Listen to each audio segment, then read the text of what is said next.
The type of attention you get and who you get it from determines where we end up in life. We always got. This has already been accepted at the University of Texas in Austin, electrical In a engineering. community where the statistics aren't the best, the default isn't the best either. The gentleman who's going to be on the field representing South San, Defensive captain of the varsity football team. Mr. Jesus Rendon. His life to giving back to this community. St. Joseph's Catholic Church Choir. So I decided to start a nonprofit called Building a Purpose. And if we can raise that default to be something of higher standards, Help students find their purpose in life. Welcome to the think we Super can do Rendon something. podcast, where we talk need. about life, purpose, and God. Our next guest here is Dr. Saul Hinojosa, who is an educator, a coach who started out at McAllen ISD, went to South San ISD, had a couple, I don't want to say Harlandale, but he went to Harlandale ISD too, and then spent most of his career out at Somerset ISD as the superintendent of schools there.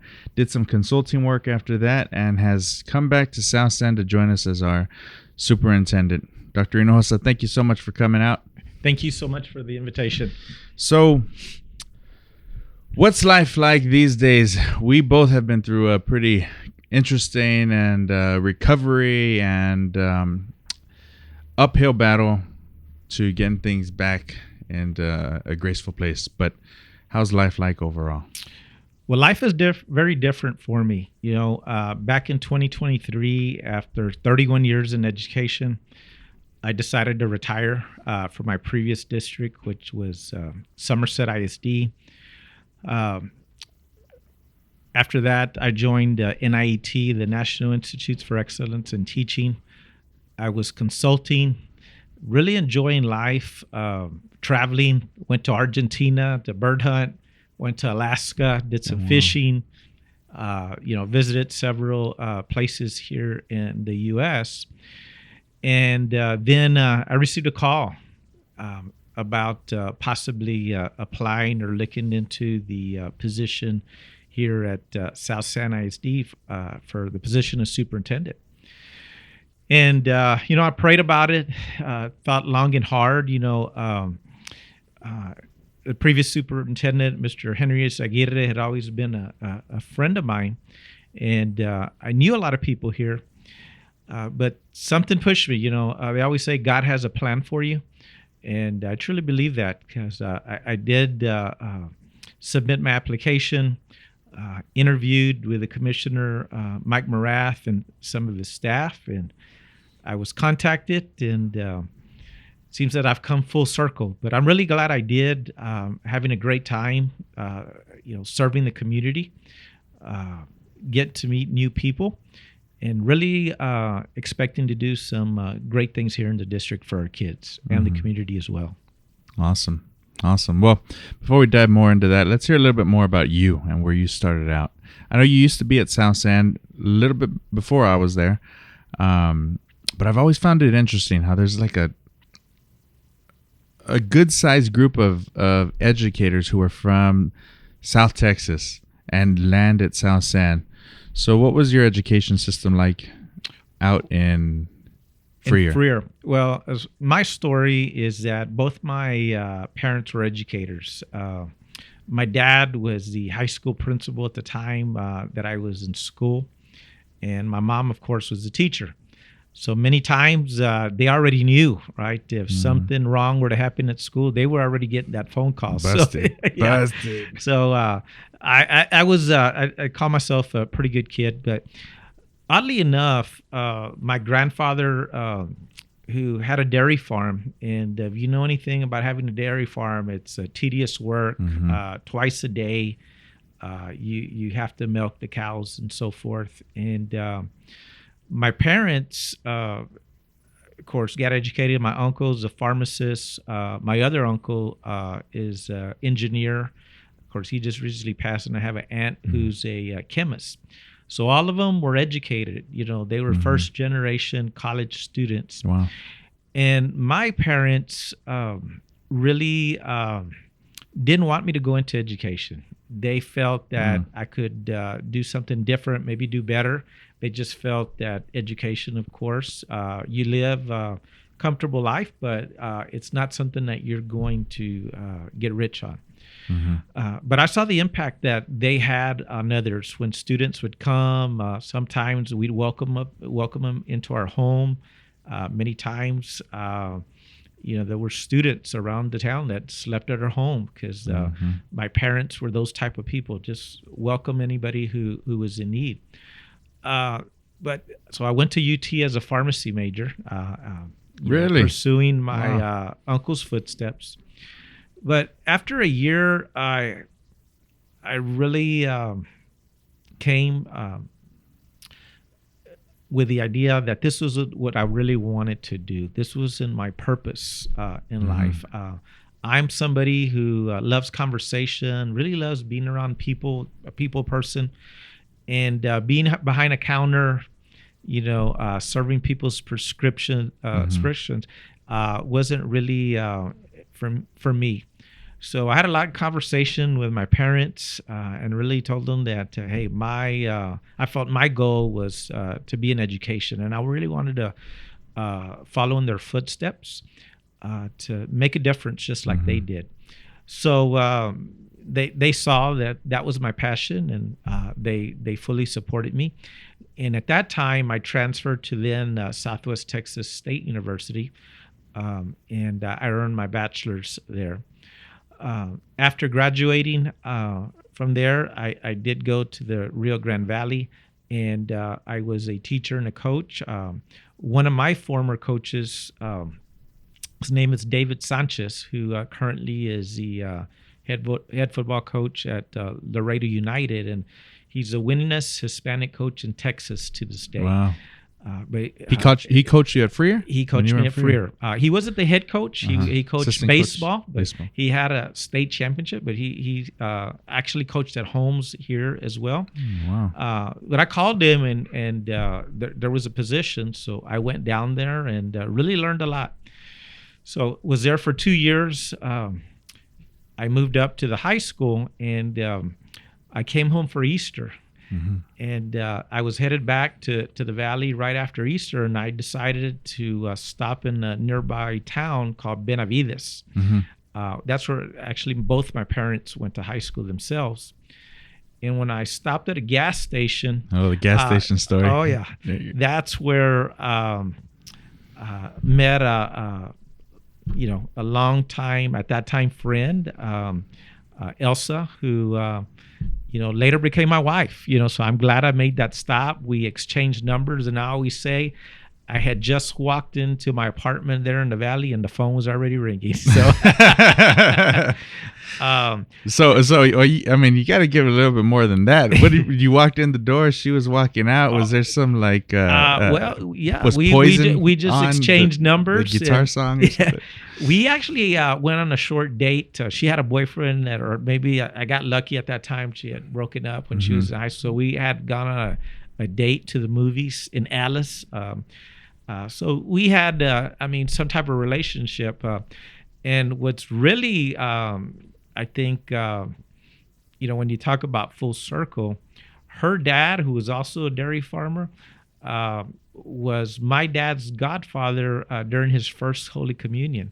Really? And he also served as the Justice of the Peace.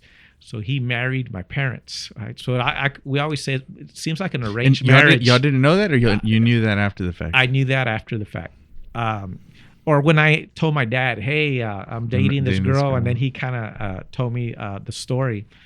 So at that time, she, of course, is an executive there at USAA.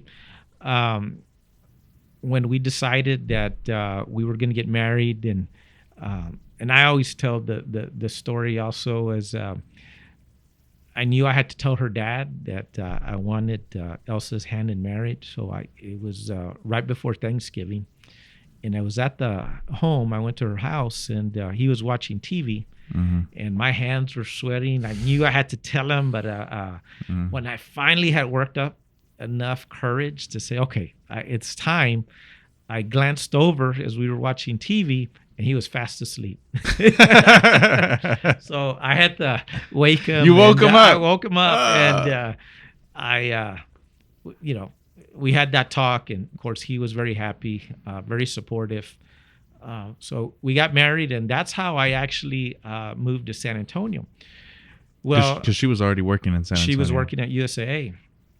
Well, at South San at the time, the head football coach was a guy named Jim Bailey. And Jim Bailey was actually my next door neighbor in Freer.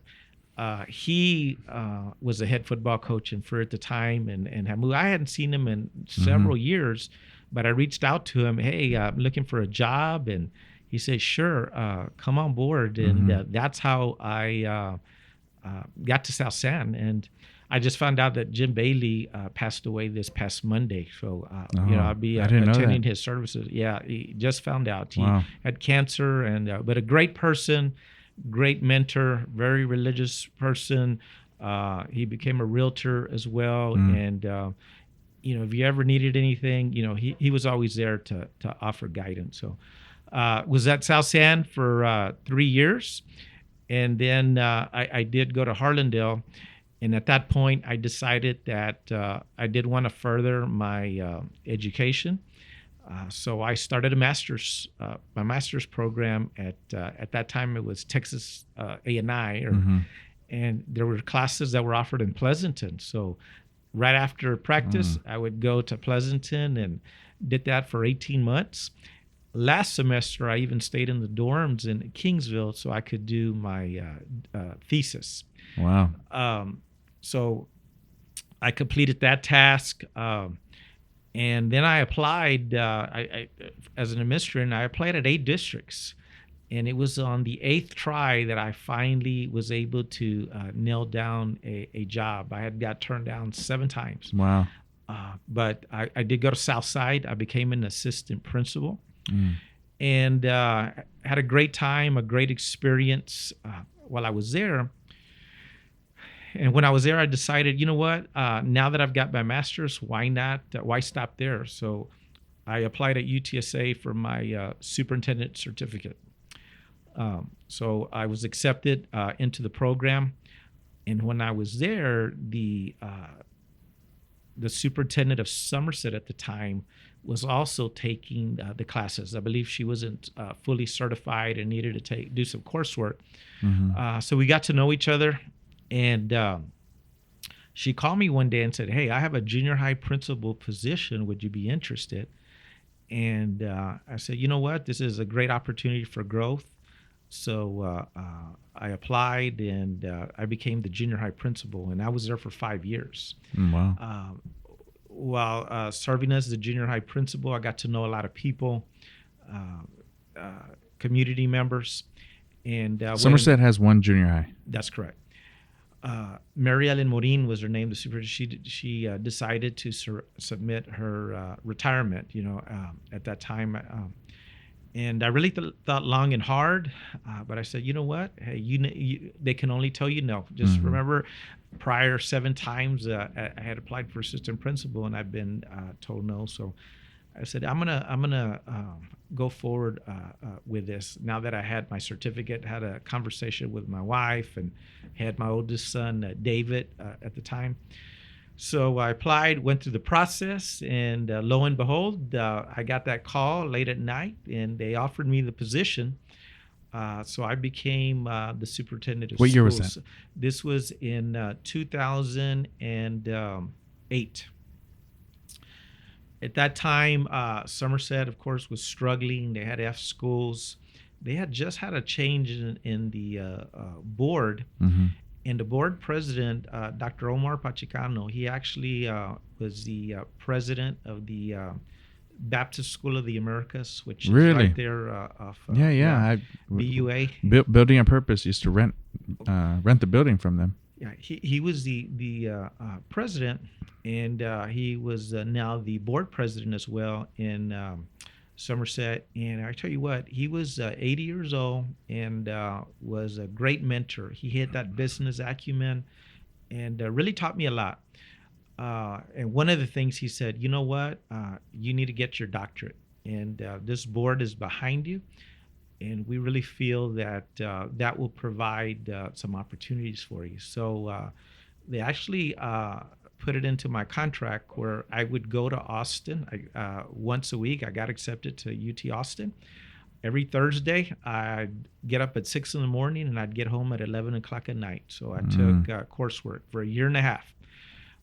Finished all that, and then I started working on my dissertation. And that took me a couple of years, but in 2015, I was able to complete my doctorate and walk the stage at UT Austin, which was, I felt a big accomplishment. Right? And again, I give thanks to the Board of Trustees and Dr. Pachicano. With 15 years serving as superintendent up until 2023. And I was really proud of the things that we did. We passed 3 bonds. Every campus was A-rated.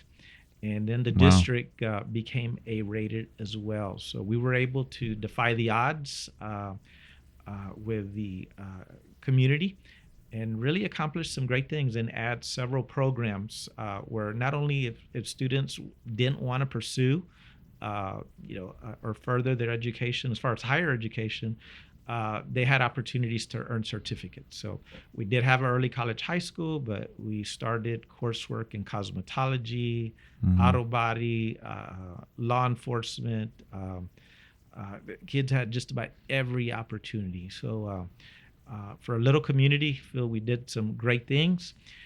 Then fast forward to 2023.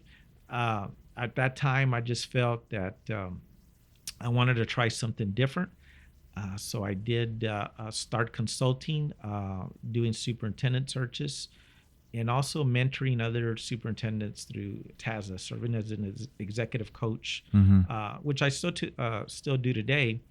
But I felt something was missing. After a year, again, being behind a computer at home, it just doesn't fit my personality.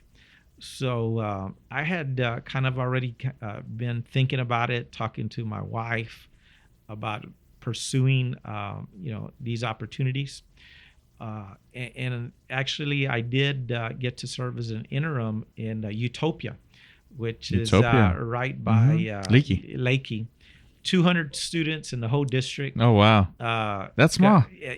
Completely different culture, different environment, but really great people. I enjoyed my time there. And when I was there, I received another call from Comal ISD, and I served as the chief of staff for HR on an interim role for a few months. And then, course, the opportunity came here at South San, and this is where I am here today. Yeah, what a journey. Thank you for walking through that timeline and hitting those things. I don't need to prompt to ask you that. So that was good. And a lot to unpack.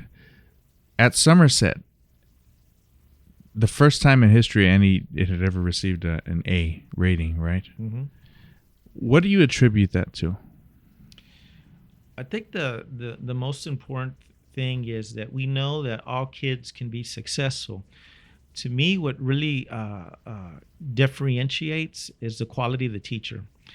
If a student has a high-performing teacher in front of them, all of them will thrive. So it's incumbent on us that we're able to build capacity with our teachers, so that they can learn best practices and be effective in front of students. And I'll give you a great example.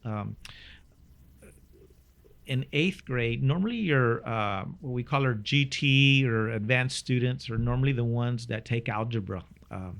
So they're the only ones that have access. Well, we decided to try something different. We decided, because we had 3 just outstanding 8th grade algebra teachers in the 8th grade.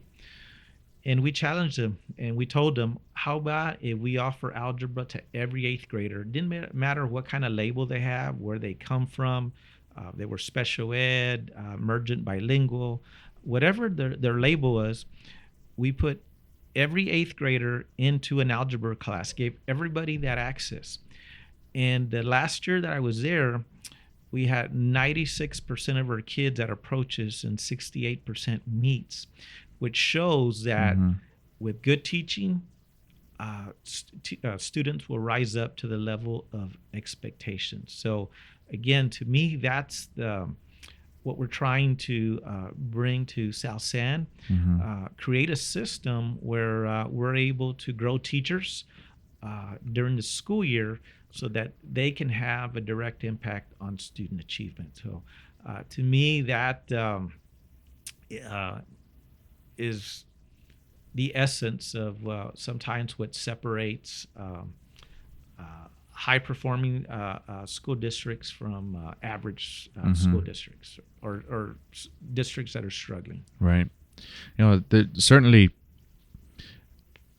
throughout the history of South San, we've seen the administration and at the board level, the churn, and it's been the teachers who have held it down for multiple decades. So I agree with you completely that the quality of education really starts there. And I think, it sounds like what you're saying is they raised the standard at an academic level for the kids, and maybe were they forced or they just had a choice to take algebra at 8th grade?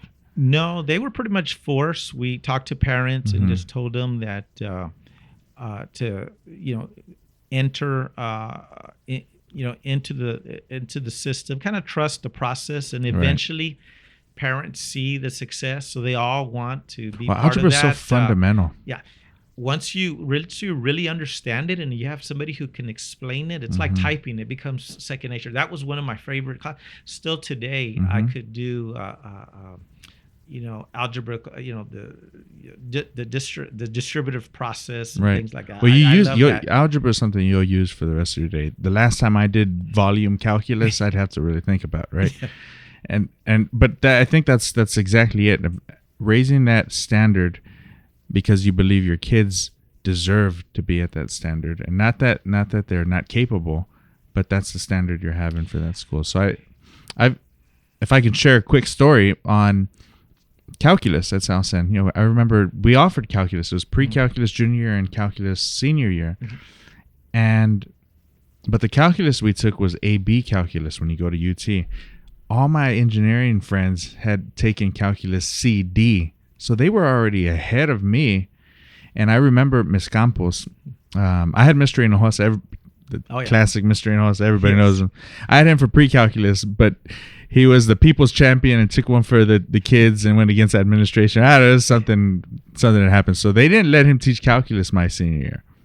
My senior year, I had Miss Campos, and I remember telling Miss Campos, I asked her, Miss Campos, I need to learn this volume calculus, and I need to learn like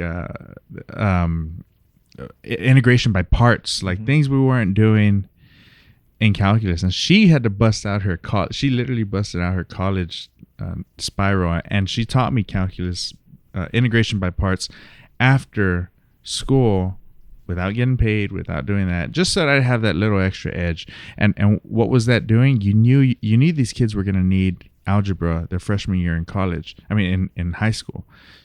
I knew I was going to need this calculus my freshman year in college. And so, I wasn't the strongest, but it got me through. And I think that's what a good technique and a skill or a strategy to be able to get those students to a higher level. Yeah, and again, it resonates, because I grew up in a small town, and I still remember at UT and organic chemistry, and there are 600 students, and I was, I believe, number 6 in my class. And I can tell you, I wasn't prepared. Right? It took me a while to adjust to that level of expectations. And once you do that, you can adapt and so forth. But we want to make sure that our kids are well prepared of what's expected of them, so that they can go to the Ivy League schools, the UTs, the A&Ms, all these campuses that are of high academic rigor. So that's one of the things that we want to make sure that teachers challenge students so that they are prepared when they leave us, and they have a good foundational educational background.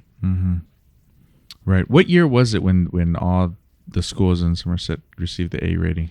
Was it during COVID? This past year, every campus was an A rated. Now the district, because the state changed the rules, dipped to an 87, but every campus was an A, and that was my last year. Now the previous year, we had 2 campuses that were B's, but the district was an A, and every other one was an A. So interesting. But I was really proud of the work because again, when you look at a student population and the kids excelling and outperforming maybe districts that are more affluent, just shows you that the power of the teacher. And we had to implement innovative strategies so that we could keep our best teachers and challenge our teachers. And that's where some of the pay for performance ideas arose, and partnerships within IET, where our best teachers were getting paid more than anybody else. And I saw that, how that really benefited the community, because none of our teachers left. Our best teachers never left. They were there for our kids, and knowing that they were well taken care of and valued. Right. What do you think about? I remember when Somerset, the reputation Somerset had back in the day, and I remember like thinking, man, I'm glad I'm going to South San, because all the extra programs and everything, and it wasn't until I came back from Austin, we're living over there, I realized Somerset really taking a turn up.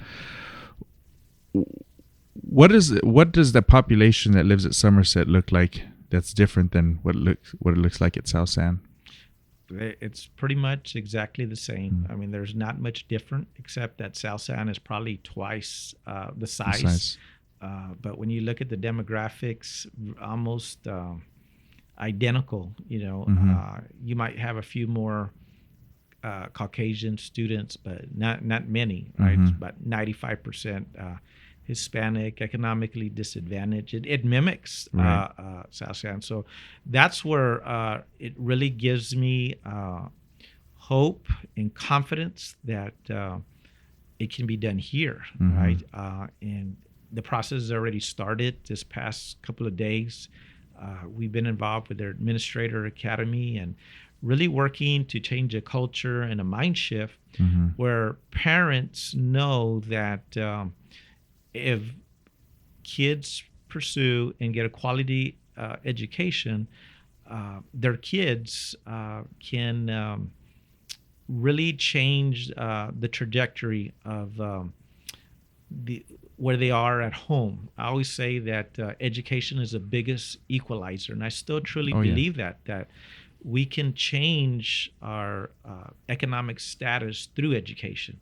And that's one of the great things about our country, where everybody has the opportunity to get that free education, but we all have to take advantage of it and believe that, and get parents to believe that this is the key in order to change our status quo. Because I know all parents want better for their kids than for themselves, and the only way that can be achieved is through education, right? To open more doors for our students. Oh yeah, no, that's absolutely, that's how you break the cycle of poverty, through education, for sure.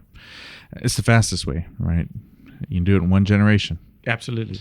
From a demographic standpoint, I've always found this interesting too, that and maybe it's just my generation, or actually I know it's my dad's generation too, but folks who grew up in South San, it's like your dream of being successful was either buying a house on the north side or buying a ranch in Somerset or somewhere in the outskirts of Lido, right?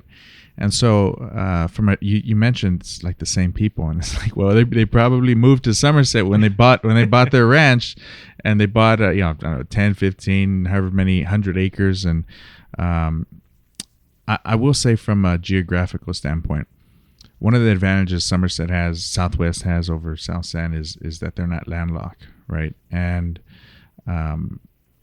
the tendency of the development of cities, right? They go out to these suburbs, and those areas develop, and then city incorporates them, right? I don't know if Somerset would ever be incorporated by San Antonio, but it tends to lead to an increasing population instead of a decreasing. Is that something you saw at Somerset? Attendance increased, or was it? Somerset was it was stagnant because a lot of the people who move out there have to build water wells or have septic systems because infrastructure hasn't made it. But I view it a little bit differently.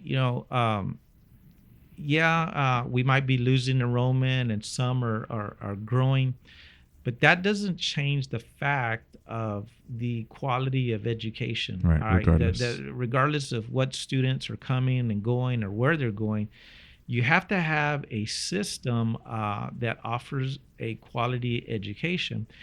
And again, when I first started in Somerset, it was very similar to what I see here, where there was apathy, there was high absenteeism.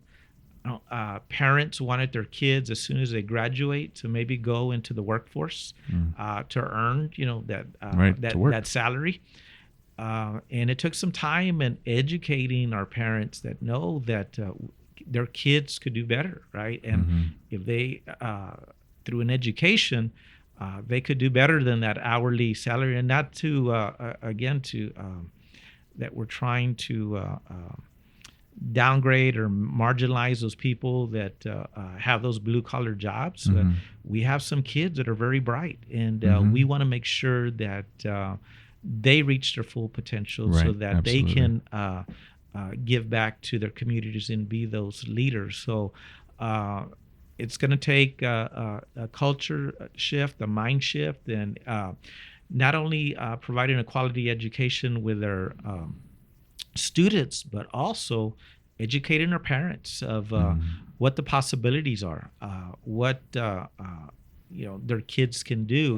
When they do earn that associate's degree or bachelor's degree, if you look at studies, kids who graduate from high school, I think make an average somewhere about 30 to 35,000. Once you get a bachelor's degree, it jumps up to 50. Then you get a master's degree. Now you're talking about 70, and doctorate a lot higher. So again, it does pay to be more educated on average. Now there are some anomalies. There's people who they graduate and they could. They're making tons of money, but those people are far and few between. Right. And it's like a baseball or a professional athlete, right? Millionaires, right? But probably 1% of the population actually makes it to that level. So you have to have something to fall back on, and education, again, I truly believe is the key. Absolutely. You made the jump from, and I'm going to call it the dark side, from a teacher to admin when you went to Southside High School, right? How did you still maintain those relationships with students? How did you do that as an admin when you necessarily weren't seeing the same students every day? It's my belief that if you are respectful to students, to parents, and you talk to them in a way that they know you care about them, when they do make those bad choices and you do have to offer that consequence, they might not like it, but they respect you.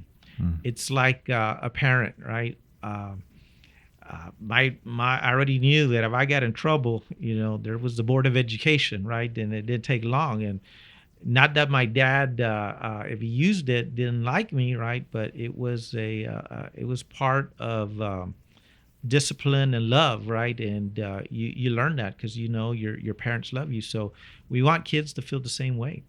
We're going to treat them right. We're going to respect, even when they make the most difficult choices. And sometimes they act out, and maybe towards us as adults. We as adults have to understand that we have to learn what trials and tribulations students may be going through, and we can't take it personal. And again, I try to use my faith a lot. If you look at scripture, when it says, how many times do you forgive somebody? And it says, is it 7 times? And the Lord says, no, 70 times 7, meaning that, hey, we're always forgiving. We can't judge people, and we got to help kids. And for me, even the kids that I administered consequences, they've come back and said, Dr. Hinojosa, you know what? Hey, I own a car, I own a business, I have a family, and thank you. I've had those conversations. It's just rewarding when you have those conversations with students, because it's about respect and knowing that you were there to help them, even though that you had to enforce those consequences. Right. Yeah, there's so much there in that, right? Because as an administrator, most of the time most of the time parents are showing up on time for a meeting is because they're probably a bad meeting or something instead. And navigating through those relationships to show that at least there's respect at the end of the day for that. I think because the buck stops at the administration level, right? And until you go to the school board that route. But such a hard dynamic to balance, but also I guess one of the more rewarding ones. Yeah, and again, it's always been my belief, just and maybe the person that I am, that you go and you meet parents in places. If I see somebody in a restaurant, I'll go up to say, how are you doing? I've been in people's houses now that I've been here at South San and previous communities. You make yourself available and you build those relationships with people, and they know that you care about their kids, to when there is something that happens and you have to, again, administer that consequence as a result of policy. Hey, they know that it's because you care and that you have the best interest in their students. So another thing is sometimes when I still remember when they get in trouble, there were times I would call the parent and say, you know what, I appreciate you talking to your child and they had an awesome day. Because parents want to hear good things about their kids as well, not just the bad things, right? Stuff, right? So I always made it a point that to call for the good things too. Reach out and say, you know what, hey, Jim or whoever it may be had a great day, and it's a privilege to educate him, and he or she's going to do some great things. Who taught you that? I saw my dad and my mom. I think that's where seeing them in action, and then I think some of it's just innate. And part of my faith and my belief of how we don't judge, how we're here we have a purpose to serve, and as a result, we have to understand that everybody's different, and people get upset, they go through things, and when people do act out, it's our job in order to help people and try to help resolve, to de-escalate, because it's human nature, and I'm not going to say that I've never been in a situation where I didn't get angry if the other person is really upset. Maybe they're yelling at you. I mean, but then again, I always go back and think about, right? Hey, I can't judge this person. I got to help this person, and I got to listen, and that helps me in order to listen to somebody and then try to talk to them about why we're doing what we're doing. Right. Yeah. No, absolutely.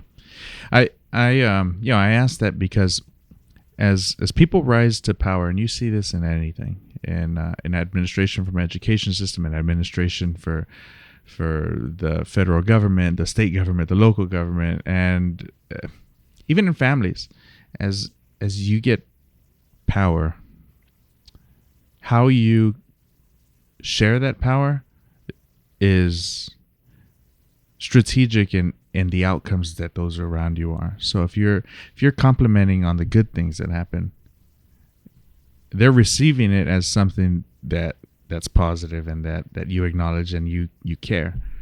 And if you're complaining about the not so good things, it's perceived and received as you don't care, right? And ultimately, it could be neither of those. You're just trying to do your job, right? And it's lonely at the top, and all those different things. So how you learn those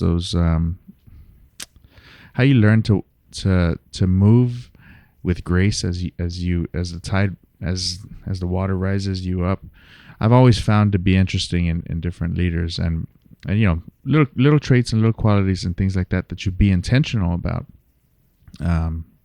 Offer a lot of hope to the future of generations and the leaders that come up under you, because I'm sure there's the same way Coach Bailey was neighbor growing up, the same way those relationships and you sharing those, I think are extremely important, because it brings light to how it's possible, it's attainable from from a small city to where we're at now. Yeah, I mean, as there are positions, they do have influence or power, right? But again, we have to be careful of how we use that, and we have to do that in a positive way, right? I see my position as a servant leader, right? I'm here to serve and try to use my influence in order to best support our students, and whether that be to reach out to businesses.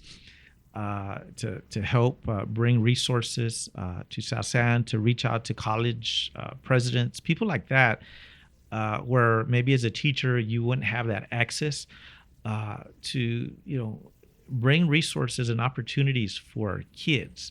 But to use it, I know some people see it as a title or a way to maybe benefit themselves. I mean, that's where I think people go wrong, and that's when you're not going to last very long in a community, because people can see through that, and they have to see that you're sincere, you care, you want to be there, and you're there to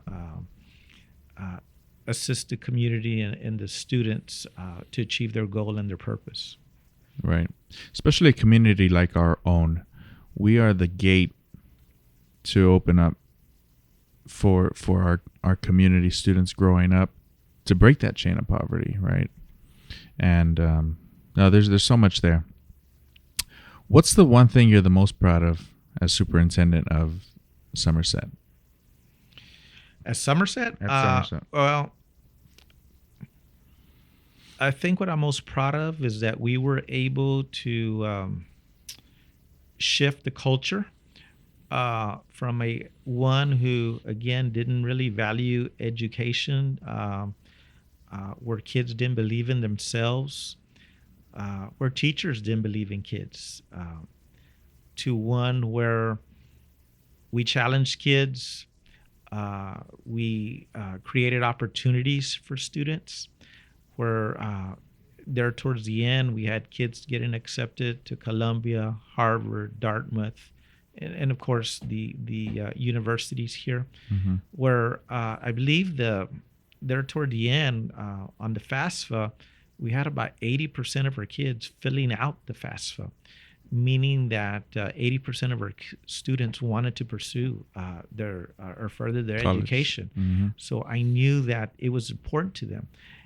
I saw teachers collaborating and wanted to improve themselves so that they could better assist their students. So I just saw a paradigm shift. And again, I don't want to say it was because of me. I was able to surround myself with others who were smarter than me. And together, we were able to change the mindset in a community where now it's a thriving community, very high performing. People believe in the system, and kids when they graduate are well prepared.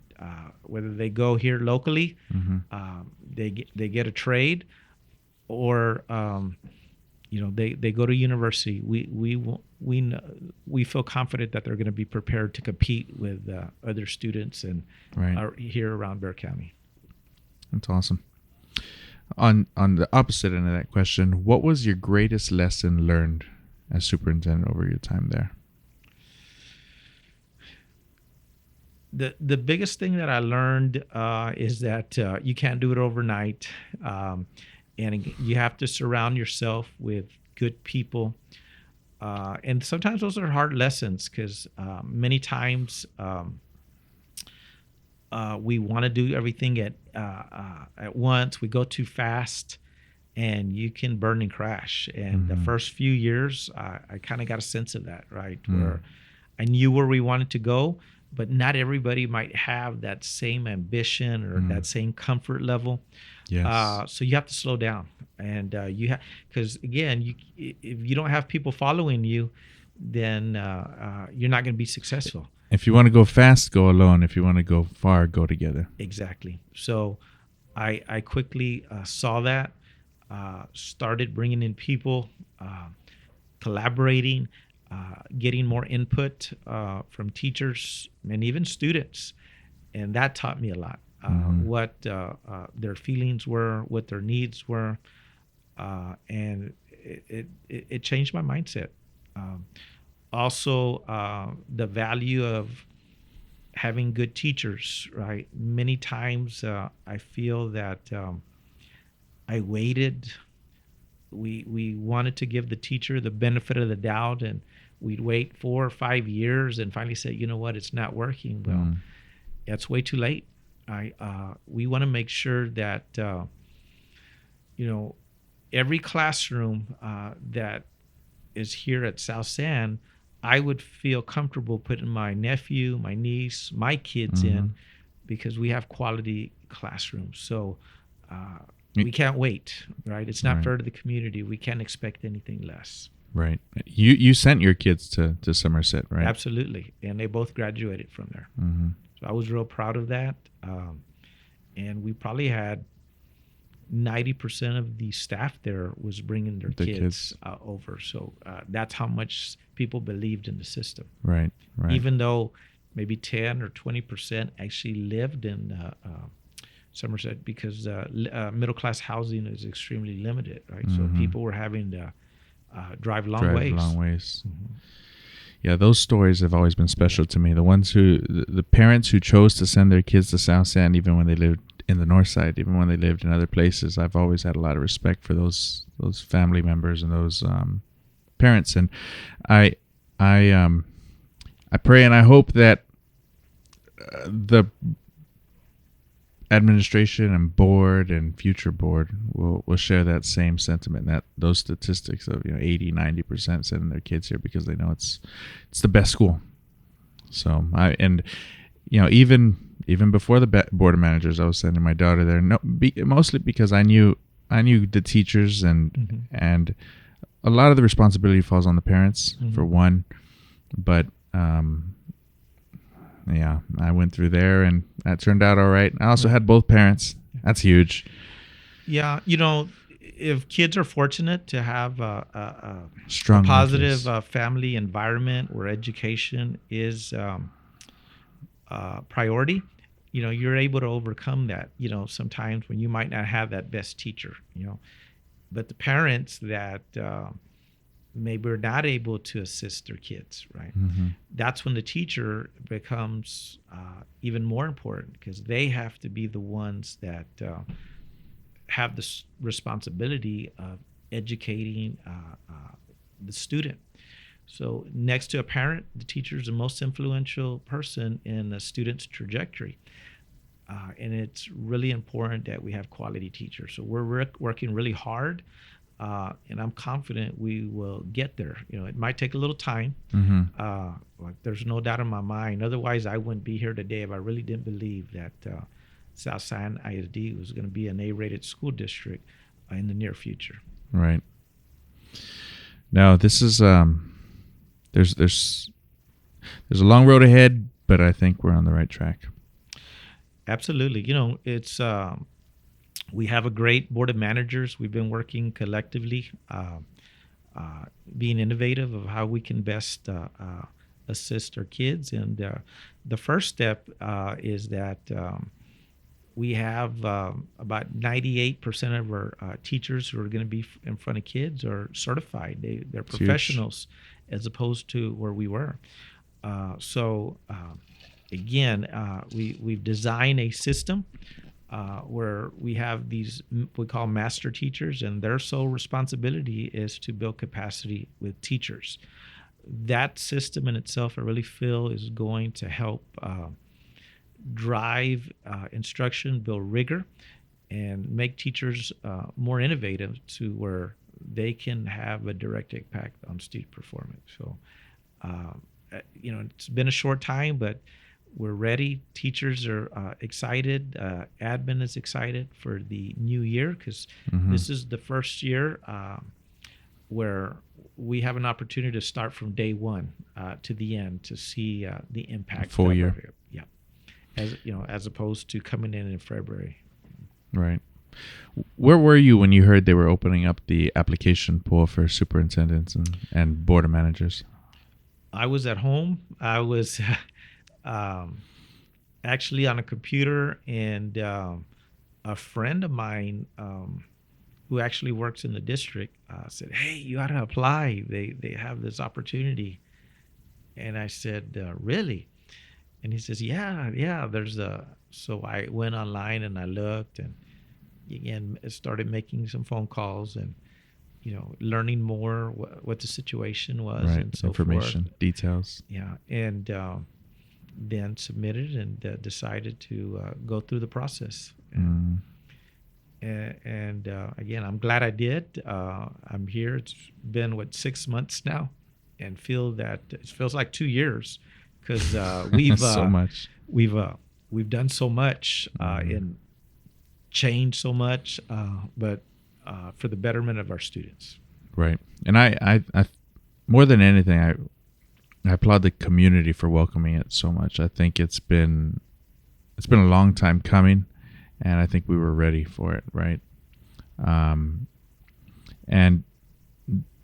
the whole process, I'll tell you where I was. I had gotten a text message, and some of the staff members also messaged and like, "Hey, you should apply." And I'm sure you probably got more hit ups than I did, but I got quite a few people telling me, and I didn't apply the first time around. And a friend of mine, she messaged me and she's like, "Hey, I can't believe you didn't apply." She gave me an earful, man, and she put her name in, but then she's like, she ended up not going to the training, and after that they opened it up again, and I think honestly the biggest thing is getting my wife on board because I'm sure your wife can attest, and your role more than mine as the superintendent. The buck stops with you, and it's a lot. I mean, you're managing a small $80 billion budget, $80 million budget, and most of the things that get to your desk these days are probably not the good things, and so. Well, I can see, because it seems everywhere I go around town and I get to know somebody and they say, "Hey, do you know Jesus Rendon?" Well, yeah, he's in a board of man, great guy. So it's obvious that you've come across a lot of people and well respected, and like all the other board of managers, I think TA did a really good job of getting seven people who really mesh, and that's difficult to do sometimes. I'm going to quote, I'm not going to say his name, but he said, "This is the best board in the state of Texas." Yeah, and I believe it, to have seven people, and we might all have different ideologies, backgrounds, see the world in different way, but when it comes to education and students in the district, feel that we're all on the same path, right. And that's to make a difference in our students, in our community. So yeah, I mean, it's been great to have the board of managers, and now we have the staff members, administrative staff working together to support our students. So we're really going to elevate the quality of instruction and put out some great leaders, because that's what we're here to do. That's the purpose, right? To leave this place better than when we first got here, and we're on that path. Yeah, no, absolutely. The time we're in right now of transition of power, of healing, it was well received, I would say, and I know, especially from the administration side and how that they were ready, we were ready. The community was ready. And now it's not always going to be butterflies and hoops and yo-yos, but I know that in this process, the intent is genuine. And I'm going to go back to what we talked about in power and certain leaders knowing how to share that power and raise the tide up instead of using it for self-interest and other things. And I think that wrestling conundrum of power in group settings has gotten not just South San but other governmental entities into trouble, and I know it's a genuine cause to be a part of this today, and that was a big reason. I mean, for me, the reason I could jump into it was there wasn't any politics involved. I'm not elected. I'm not an elected official. Right.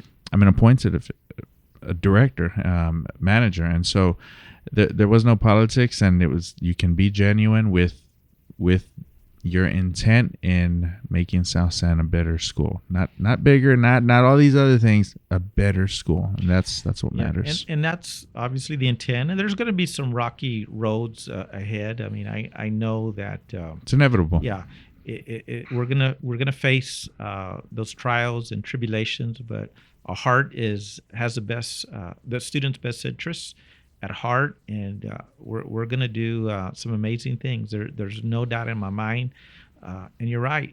We sent out a survey, and I think it was something like 94% of the people were on board with having a change as far as the board of managers, and it was probably like 85%. As far as the a new superintendent. So, and this was probably like 200 or 300 responses that we had, and staff as well. And hey, again, and I got to know some of the people, and they're good people. So I can't speak ill wills what happened and so forth, but that's something that we don't focus on, right? We can only focus on the path ahead.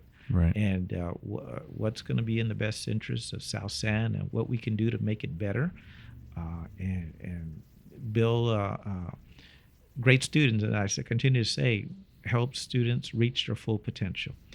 And then teachers also build capacity with them where they become exemplary teachers. So we do that, we're going to be in a great place next year. Right. And maybe broadening it out a little bit, just the whole state level of education systems and the deficits that other school districts are facing and the closures that other schools are facing. What I will say is, having gone through the roller coaster ride from the past, it seems like some of the decisions that were made echoed across the other school districts. And so I think one thing I will leave off on from the past is when we came into it, those 3 schools had already been closed, and it should have been avoided. But I mean, a long time ago, of wasting ups and downs. But I think you're seeing it at the state level, right? I mean, you're seeing it in school districts. You're seeing it with competition from charters, and honestly, I'm a fan of competition, right? It's like, that'll keep you on your toes just when you get comfortable, because you can bench press this bit 5 times, and some guy comes bench presses 10, but it's not just about maintaining, right? It's about always holding that higher standard. From when algebra should be a 9th grade thing, put it at 8th grade, bringing more calculus classes, challenging your students, and so. Now, we had that discussion today. When we were meeting with staff, we are right there with Idea Brackenridge, which is right here, which borders Shepherd and some of our nearby elementary campuses. And we are already pretty close to their performance. So I told them next year, when we outperform them, we're going to do a huge marketing push to really push the envelope, because we know that I still remember they were at Walmart, HEB, with their slogans of how bad the district was doing, or how they could do things maybe in a better way. Well, we're here to push back, right? Because no parent is going to send their kid to a F or even a D campus. Right. So we have to realize that. So once we can turn this thing around academically, I strongly believe that many of our students will come back, because parents will believe in our systems, will believe in our processes, and that will change the trajectory of South San. So we're going to do a heavy push to really push the envelope and really challenge our teachers that we want to outperform our neighboring charter schools. Right. Yeah, I didn't remember any charter schools. It was just private schools, right, back in the day. And now, it's more, like I said, more competition. And now you've got to have a marketing budget, and now you've got to have a big social media team, and all these things that weren't there before that now are important, because communication now is more important than it ever has been.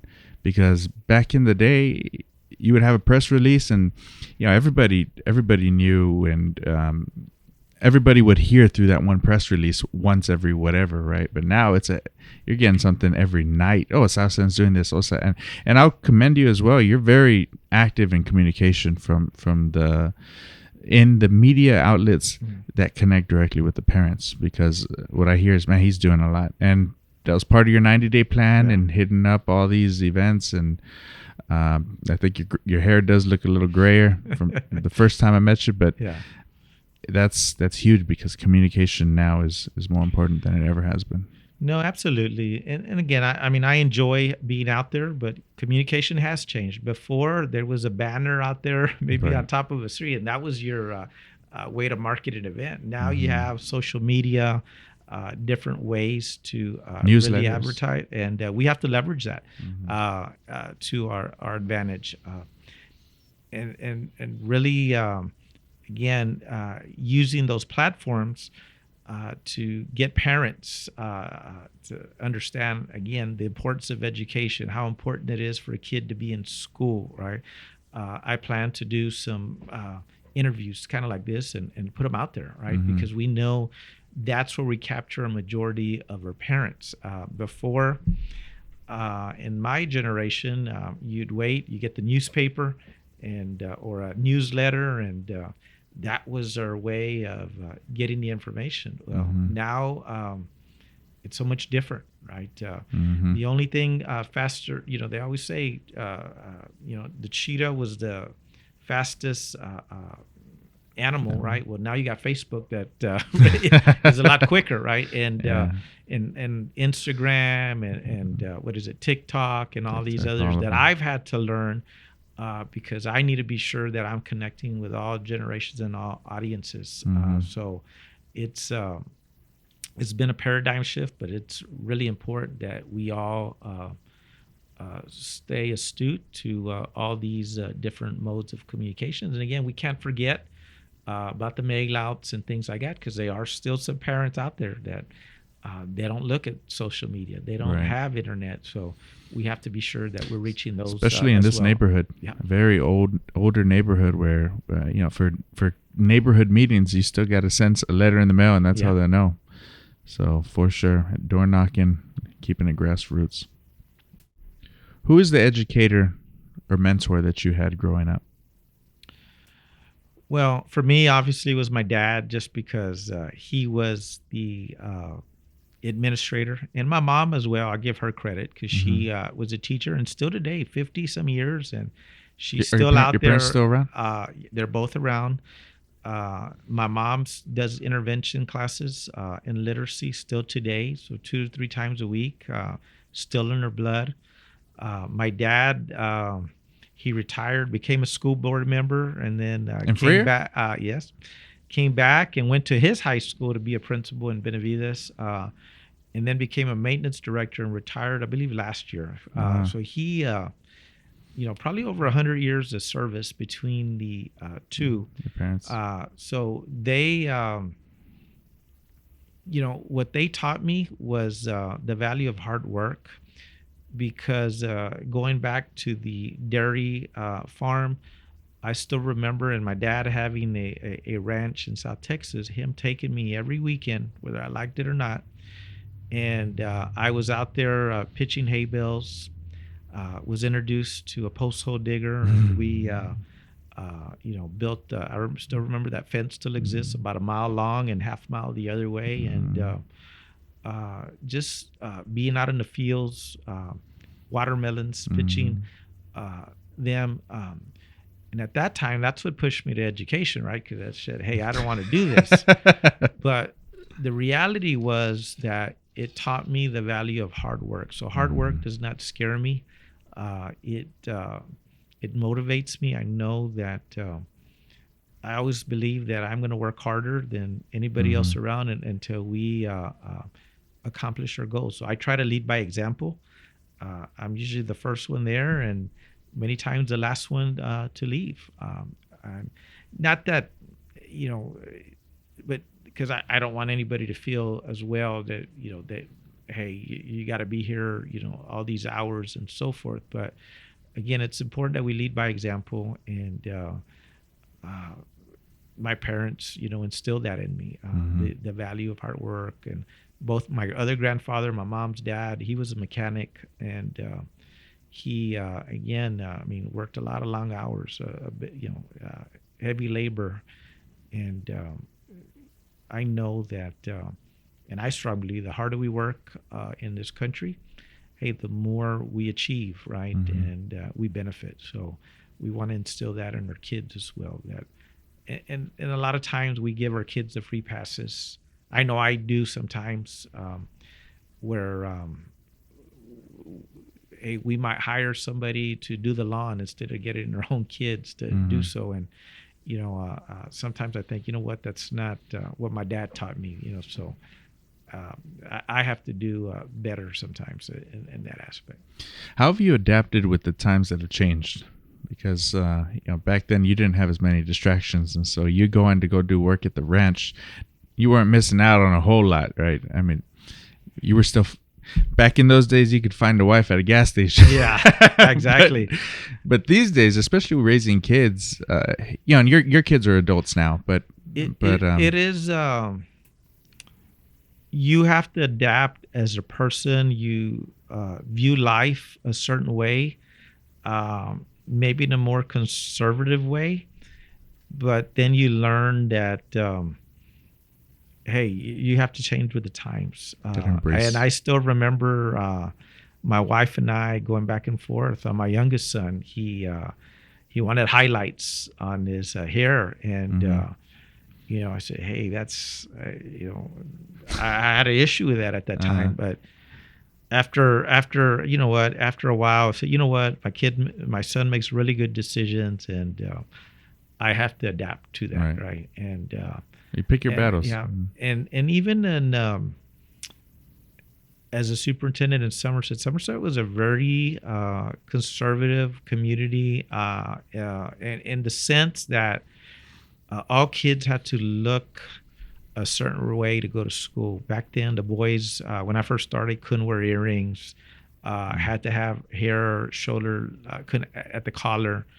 If you didn't meet those requirements, you'd have to go to on-campus suspension, right? And we have those meetings, and then started to adapt. Hey, kids are different, and we have to change. It's a new generation, right? Were they uniformed or no? No, they were never uniformed, but again, that there was, just requirements. Of course, no piercings on the nose, or only one piercing on the ears for girls. I mean, nowadays, what impact does that have on learning? None, right? So we learn to adapt, and society's changed, kids have changed, and I feel I've changed in that manner where. I see the world differently and try to see it through the younger generation's eyes, so that I don't fall behind, because the way I see the world, why should I impose that on somebody else, right? It's a free country, and everybody should be allowed to live as they want. Right. One thing that comes to mind for me, and I know you knew Mr. Fonseca. Oh yeah. Because he went to Somerset. He was my elementary school teacher, principal, and then he became our principal at Dwight. And one thing I don't see now that I used to see a lot was the gangs. There was a lot of gangs back. I mean, everybody knew VGE. Everybody knew all the gangs around here. And I want to say VGE's been around since before my grandpa, right? I mean, like, they've been around for a while. Yeah. But I remember the kids always having baggy pants, right? And now I don't think that's a thing anymore, right? And then I remember the students always being more into their little cliques, right? You had punks, different separations of them, and how Mr. Fonseca had managed them. His favorites were obviously the jocks, and we were the athletes, and I remember thinking, man, all the gangsters, yeah, they like to fight and stuff, but but the jocks would beat up the gangsters because we were athletic. Yeah. And I think that's one thing that clicks. That and I'm not in school anymore, and I don't go through the thing. And there probably still is cliques as they go on, right? People build friends, and you see it in a professional level, right? People attend a group to like-minded things, but the cliques, the groups, and you know where that leads to. I mean, essentially, it goes to like bullying, right? Of how somebody's different and somebody looks out there. So I can see how some of these rules were put in place for safety, for you're this gang color, you break that clique up. Not at school, you're not, right? Because the purpose of school is, and it's like, oh, you want to wear that? It's like, oh, people are gonna make fun of you or whatever the reason. And some of the dress code things were wild. I remember in high school, like girls couldn't wear leggings for like even if they had a dress on. Yeah. And the logic between that is like, it makes sense for you to put leggings on under your dress. Yeah. And they probably made that because somebody broke the rule and only put leggings, right? Or didn't put anything else. So the bureaucracy and sometimes those little rules end up counterintuitive, but yeah, because we grow up a certain way and a certain belief of what kids should look like, and it's changed. Even if you think about it, even in churches, back then you wore your Sunday best, right? Nowadays, churches have adapted. Some people go in shorts to church, right? That's true. Because people maybe stop going to church, right? Because if you didn't, I still remember the senior trip when I was in high school. The priest, first of all, if you chew gum, he would call you out in the middle of a service. But I remember we were going to Florida. That was our senior trip. And who paid for that and freer? We raised money. We raised money. Hard work. You came to San Antonio, sold raffles, and went back. Okay. Yeah, that was it was a great trip. But I still remember when we got back, we the father, he just reamed us, and he said that the school was good for nothing because we didn't go to church. While we were out there in Florida, we missed. So we were in the wrong.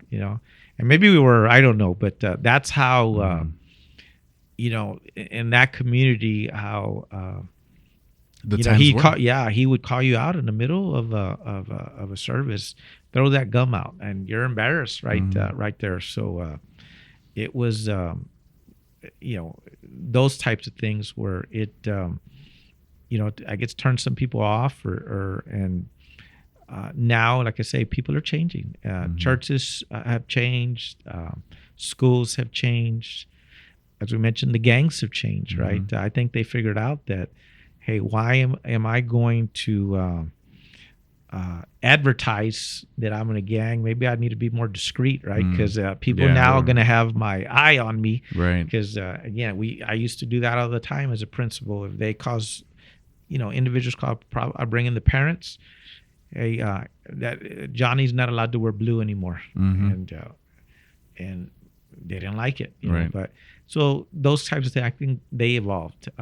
Maybe they do exist, but I one of the great things I've noticed about coming back to South San, the students are really respectful. As I go in through the halls, I don't think I've seen one fight. Back in the 90s, it was common every day. There was a fight or two. Where here, kids are just really respectful. Now, could they do better on attendance? Absolutely, right? You do see kids just taking off from school and so forth. But parents, I commend them. Doing a good job, and we want to make sure that we just capture every kid and do what we can in order to get them to be successful students. Yeah, on the fight stuff, man, I remember we just right here down the street. Kids following us home, and like 8 of them, and all the time we were fighting. And because we were jocks and we were athletic, we started boxing, we started wrestling, rolling, and we built a tight group. And One of the things that sticks out to me though with at the school district at South San specifically, when now their cell phones, right? And so people record that, and man, that thing goes wild. Everybody sees it, right? Yeah. And everybody, and yeah, I'm not saying it's bad, but times have changed. The kids have changed, and there is no more. I very rarely see fights. Like I said, that if they are, they're happening off campus, and you just it breaks my heart to see some of these kids, with weapons or, again, doing these TikTok challenges and, risking their own lives, to do just sometimes what we call mischievous things. Right. Now, of course, the state has, and we're going to be voting on this at in our next board meeting, where they've basically told districts that cell phones are not going to be allowed during class time. So they're taking a pretty tough approach. So it's interesting to see how that law is going to affect the coming school year. Right. Yeah. What is the greatest advice anyone ever told you? Several of my teachers basically told me that you can do anything you want, and I still to today I strongly believe that, and a lot of times we fail, right, and we learn from those experiences, but those experiences make us better people, and it helps us reach our goal, right? Because we tweak, we change whatever we're doing in order to achieve that goal. So I guess the best advice, again, is you can achieve your dreams, knowing that at some point you're going to fail, but don't let failure stop you from continuing and persevering until you actually get and accomplish what you set out for to do. Okay. What's something you thought when you were a kid, and as you grew older, you realized it wasn't exactly the way you thought it was? Well, other than thinking spinach was bad. You thought spinach was bad? Because it tasted bad? Yeah. Or because Pai had those big old forearms? It's like, oh, my arms are going to get all messed up. As we grow older, our palate changes, and we learn to appreciate and things. Really, I think that as a kid, I never saw myself as a superintendent. I just I saw myself maybe as a teacher, as a coach, but never as that. And maybe because that's where my dad was, right, and that was what I wanted to achieve. And a lot of times, we do that. Maybe our parent is whether a plumber, mechanic, HVAC, teacher, whatever it may be.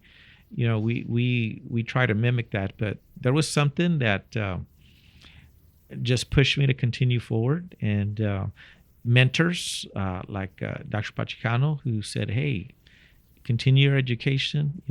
It'll open more doors, and you can do more to influence communities more." So to be in this position today, I would have never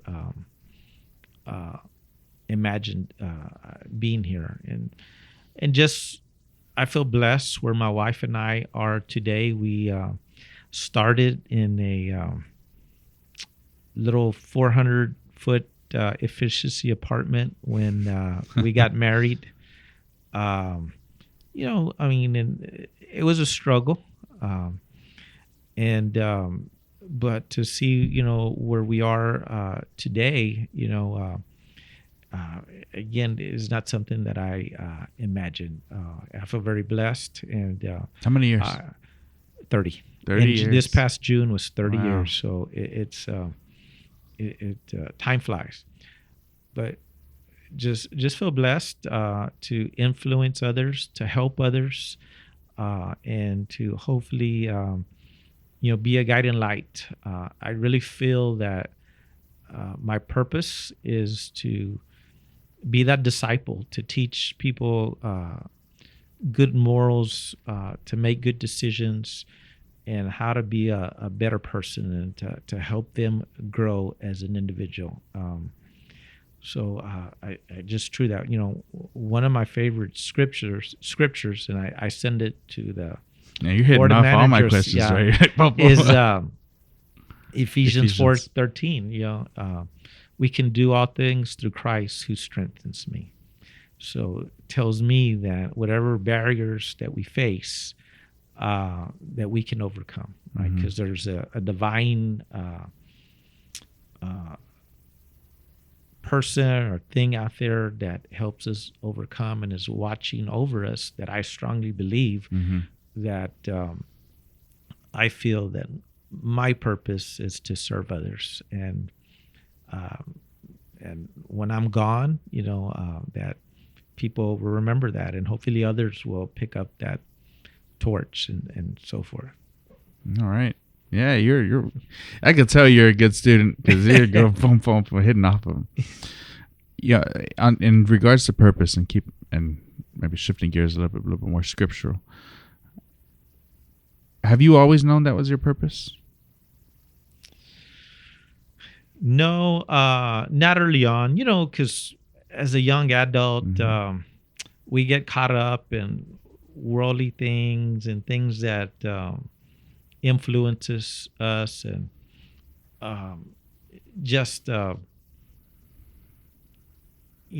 but there was something. It happened. It was probably during college. I went to invited to a Fellowship of Christian Athletes conference, and that's where I feel I was reinvigorated, learned a lot, really started reading. Then I kind of fell off for some time, but something led me. I actually, born and grew up Catholic. I started attending a different church, more of a non-denominational church, and started hearing some of the readings, and just started reading, and it changed my outlook. And that's where I kind of learned that, that's we do have, everybody has a purpose, right? And it's our job to fulfill that. Whatever within us leads us, through that spiritual feeling. And that's why I feel that I'm at South San today. Something led me to move forward, that pushed me. And my purpose is to serve this community and try to make it a better place. And it's hard to explain, but every morning I will say that I do read scripture. The biblical verse comes out every morning, and the one that and you get to kind of choose which area you want to study. And I always choose the area of anxiety, because to me, we face troubles every day, and we have to be reminded of how we overcome that. And again, as we were talking about, when somebody's upset, somebody's got an issue with you, how do you handle that, right? And I'm constantly reminded, right, that the troubles we face, are just small. Right? And we got to just remember with the end in mind. So I think that helps ground me, and helps me collaborate and work with other people. Okay.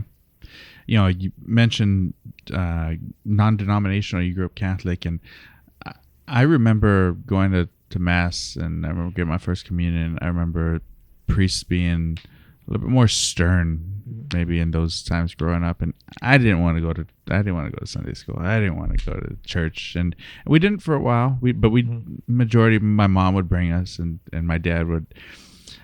The irony that I feel like I'm able to pray direct and better with God my dad's teachings, but the discipline and the routine have just innately put me in a better position to be more faithful, and through the teachings of my mom.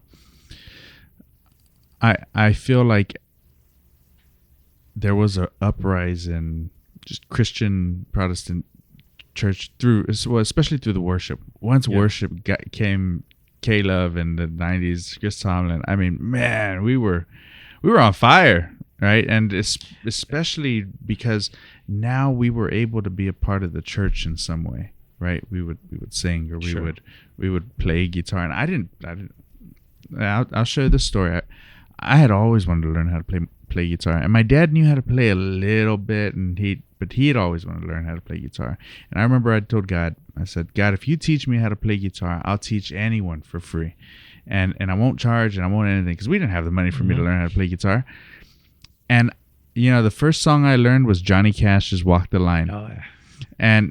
And Johnny Cash, my favorite artist of all time. And that song, if you learn it, the fifth string on your E string is the next string. So if you learn that song, you can tune your guitar. Yeah. And so I learned that song just by ear, and I was like, it sounds like dun, dun, dun, dun, and it's a simple song to learn. And then a buddy of mine, Christian Velasquez, who's also a church Catholic, and he was our age and same grade. He's like, man, you need to check out these things called tabs, and learn chords, and so I picked it up, and I always, for me, it was obviously I had to set aside the time, right, to try to practice to learn Johnny Cash, and but it was a promise I made, like, directly to God, right? Like, if he taught me that would keep me there. And as music grew up, and Caleb started coming, all these things, and it got me. I felt like I was a part of the church, and I think feeling when you're a part of something is powerful. Yeah, the way I see it, and again, I still know my my prayers, apostolic. I mean, the Apostles' Creed, and Hail Mary, Our Father. I mean, those are still ingrained, and I still go to some Catholic services. But what I found is, and I really enjoy this, is that I try to attend church in the communities and of all faiths. And what I found is everybody has the same purpose, just a different way of maybe getting there. And what is going to attract somebody to follow God, I think, is what's important, whether it be the music. And yeah, you're right, that really got me involved, and I saw my kids really like it, and that kind of us as a family started to attend.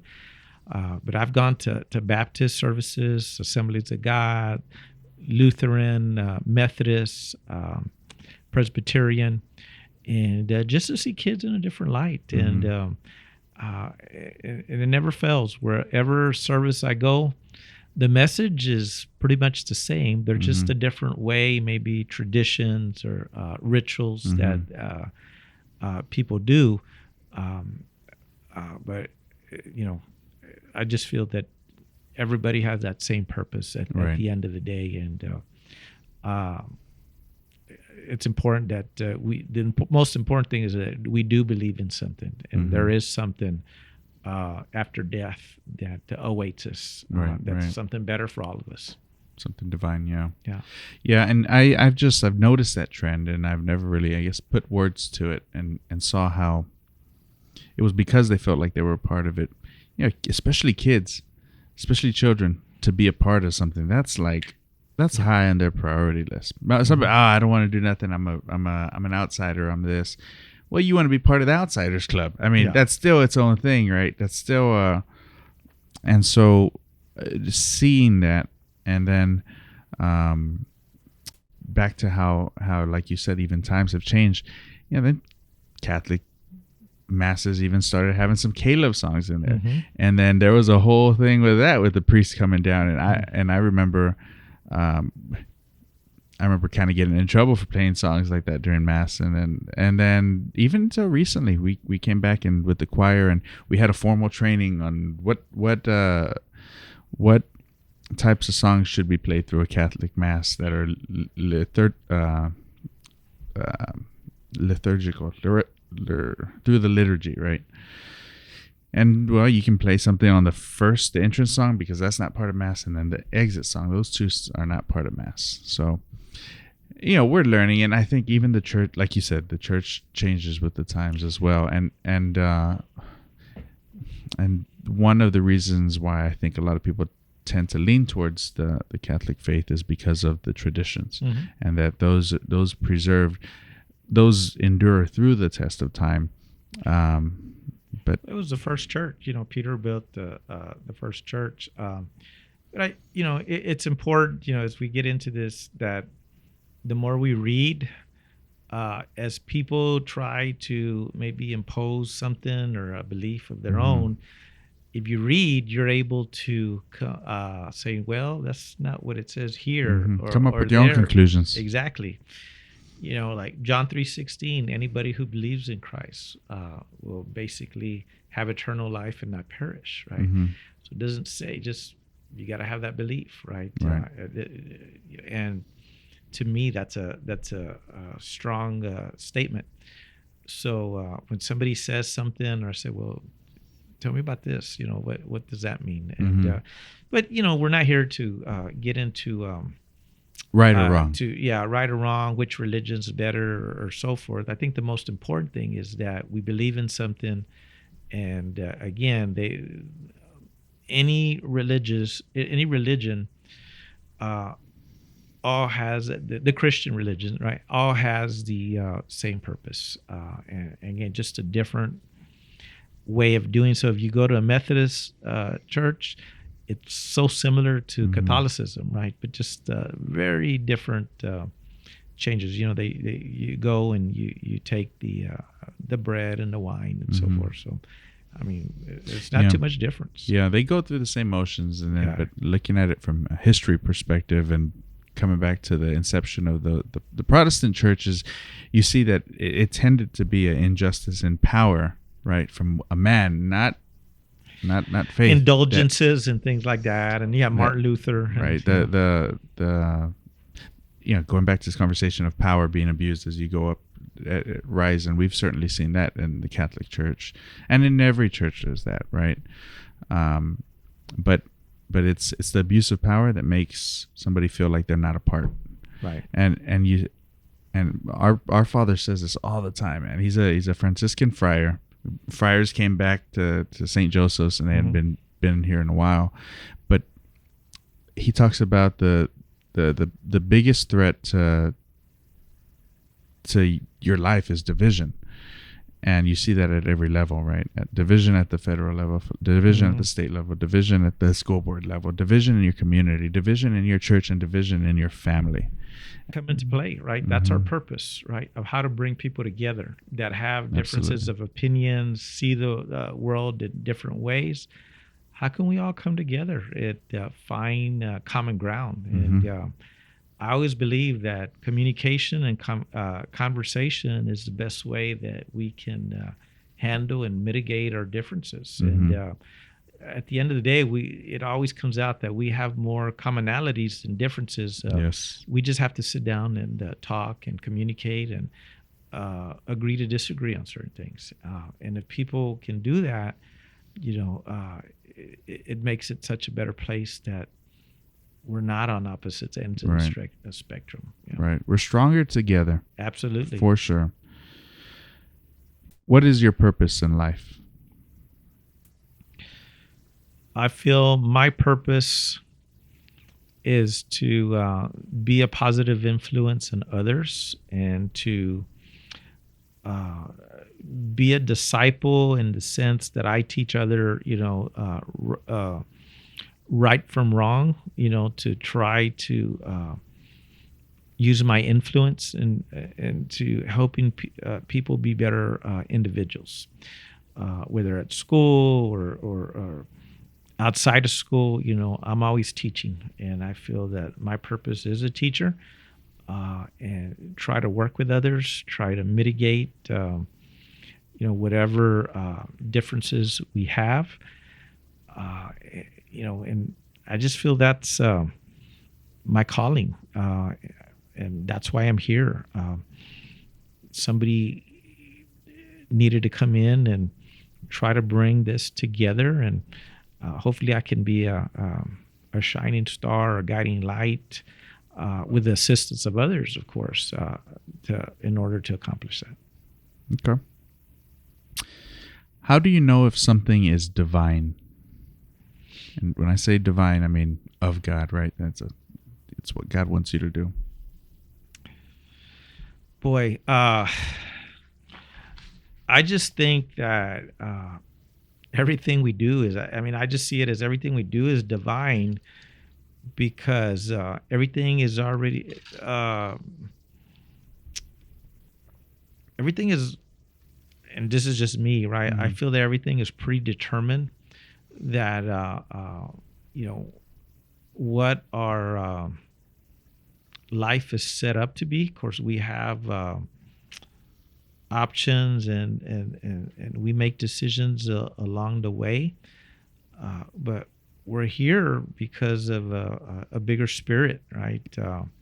We exist because of a bigger spirit, and we're just fortunate that all the wrongs we do are forgiven, because something that happened 2,000 years ago, approximately.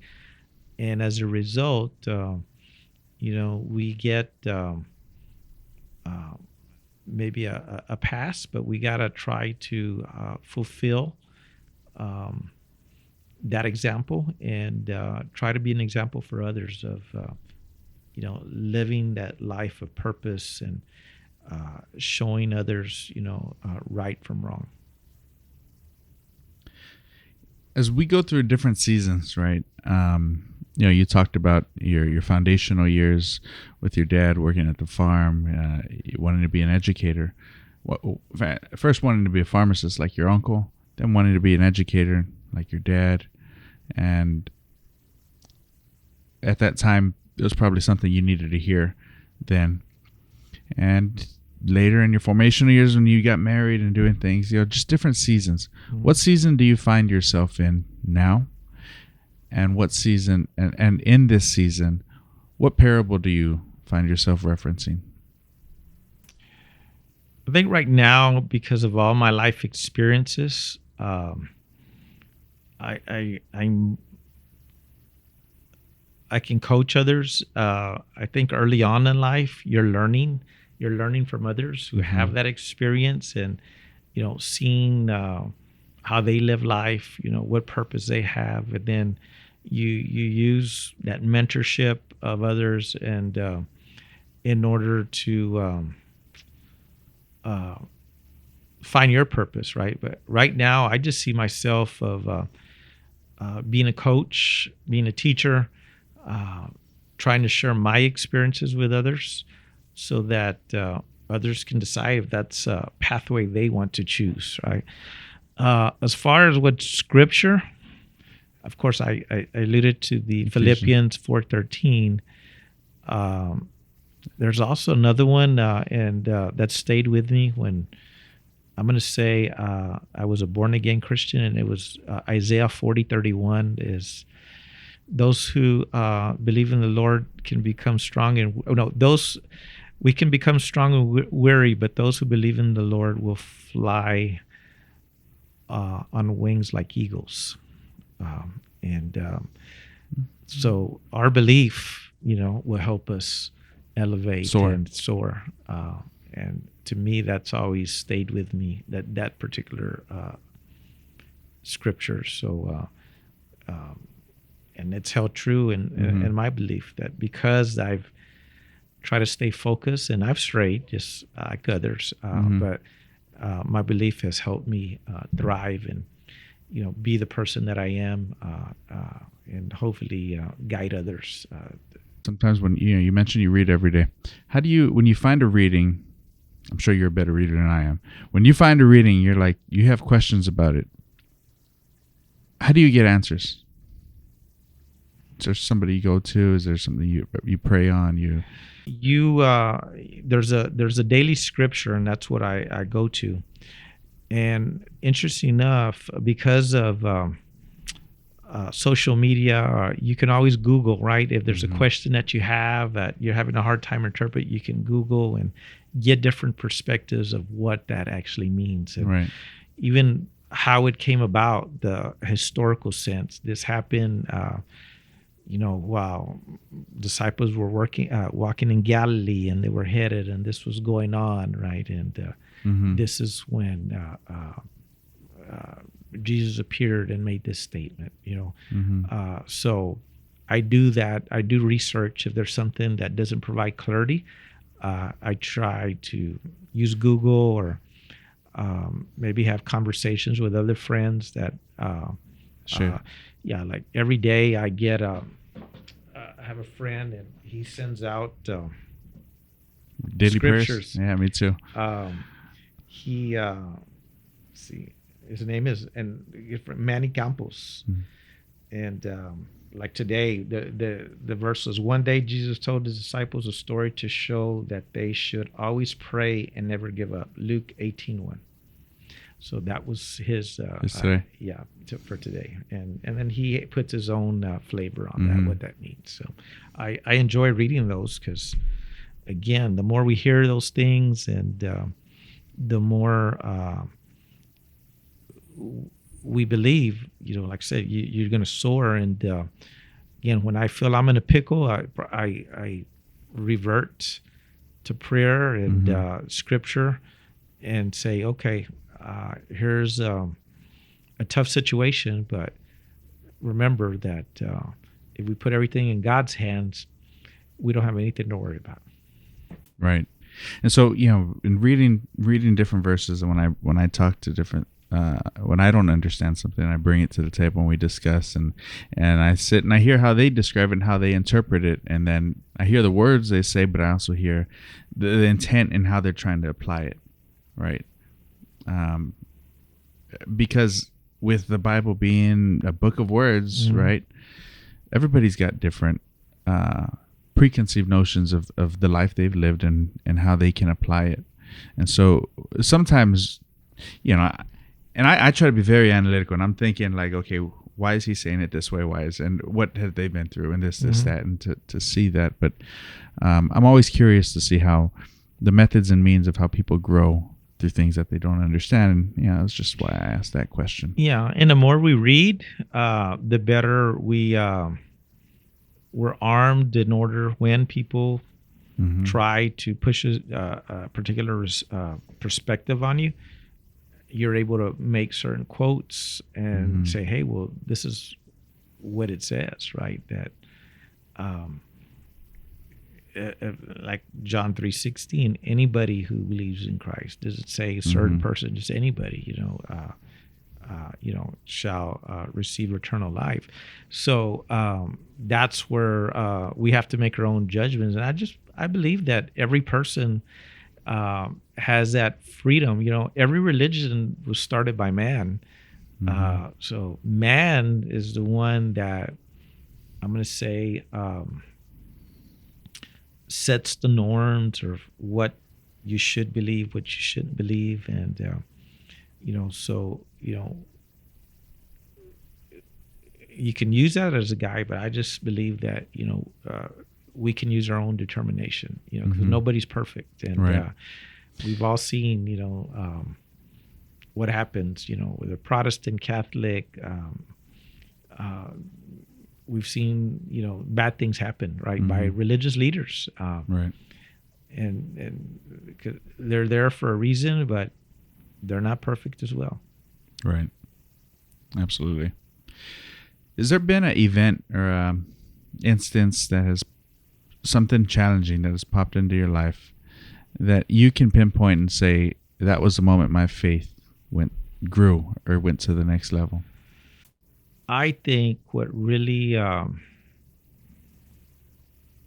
changed my perspective, without mentioning a religion, so my father-in-law, who lived with us, and he was going through diabetes and got cancer. And I believe it was in 2019 he passed, and it was time to bury, to get the services and arrangement, and went to the church and basically said, hey, we looking for a date, and basically they said, hey, you know what, you haven't been a contributor to this church.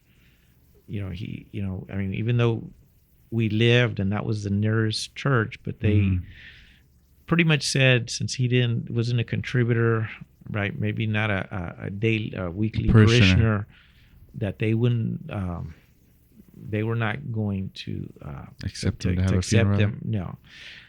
So that really stunned me, right? And at that point, I had a family friend who was a minister, and told him, and he did the service, and we had it at the funeral home. And I think that had a big impact on me of changing my perspective of how people, are making these decisions, based on whatever beliefs they are, because in my mind that's wrong. You know? Right. And at that point, I think that made me a better person. Really started reading and trying to find out why, and still to this day, like I said, that event really Didn't sit well.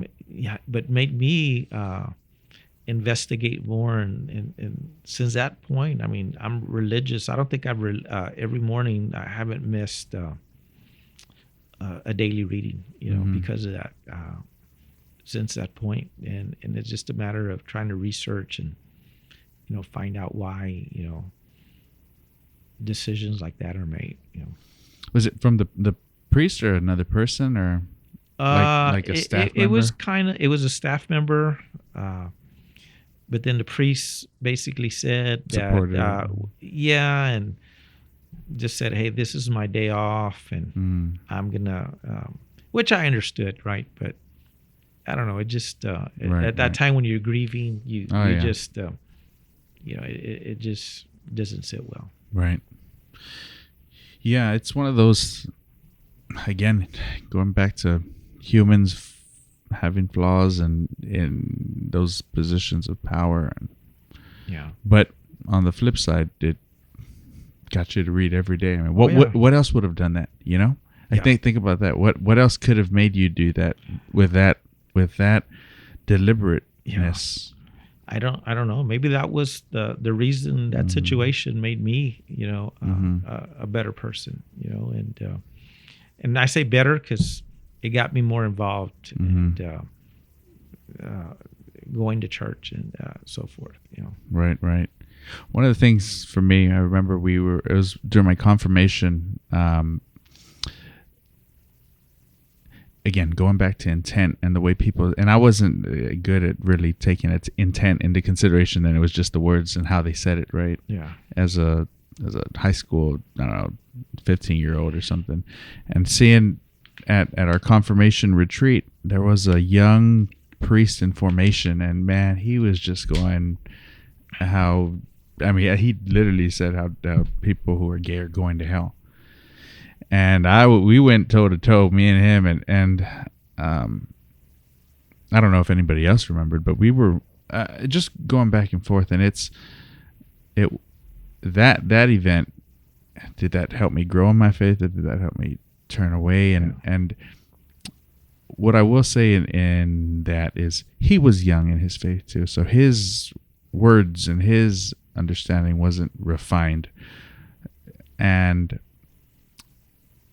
as you get older and you're able to unpack things, you begin to become more graceful. And some of the most special leaders are able to communicate some of the most hardest topics with grace and understand it. And regardless of the context of that discussion. I always remember that, you know.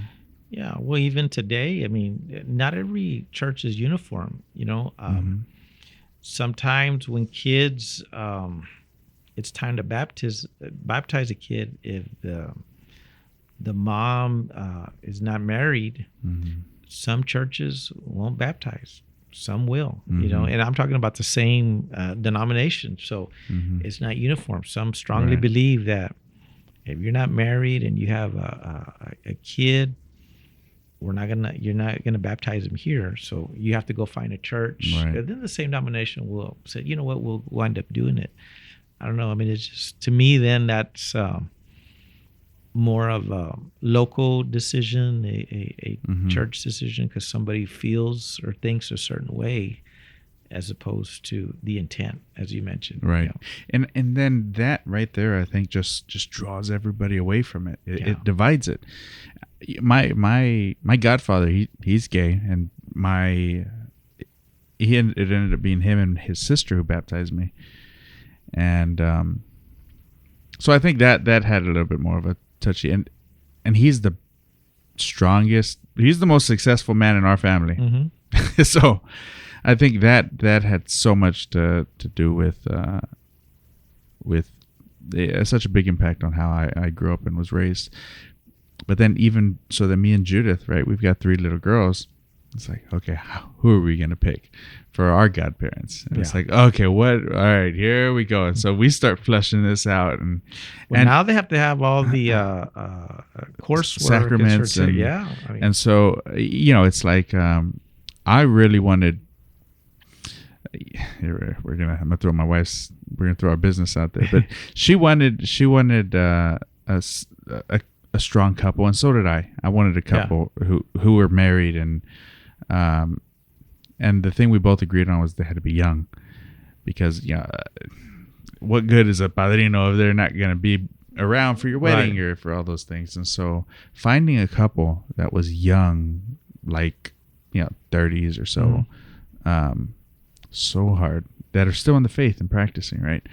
And then we had the discussion of, okay, do you choose somebody for like padrino because he's your compadre?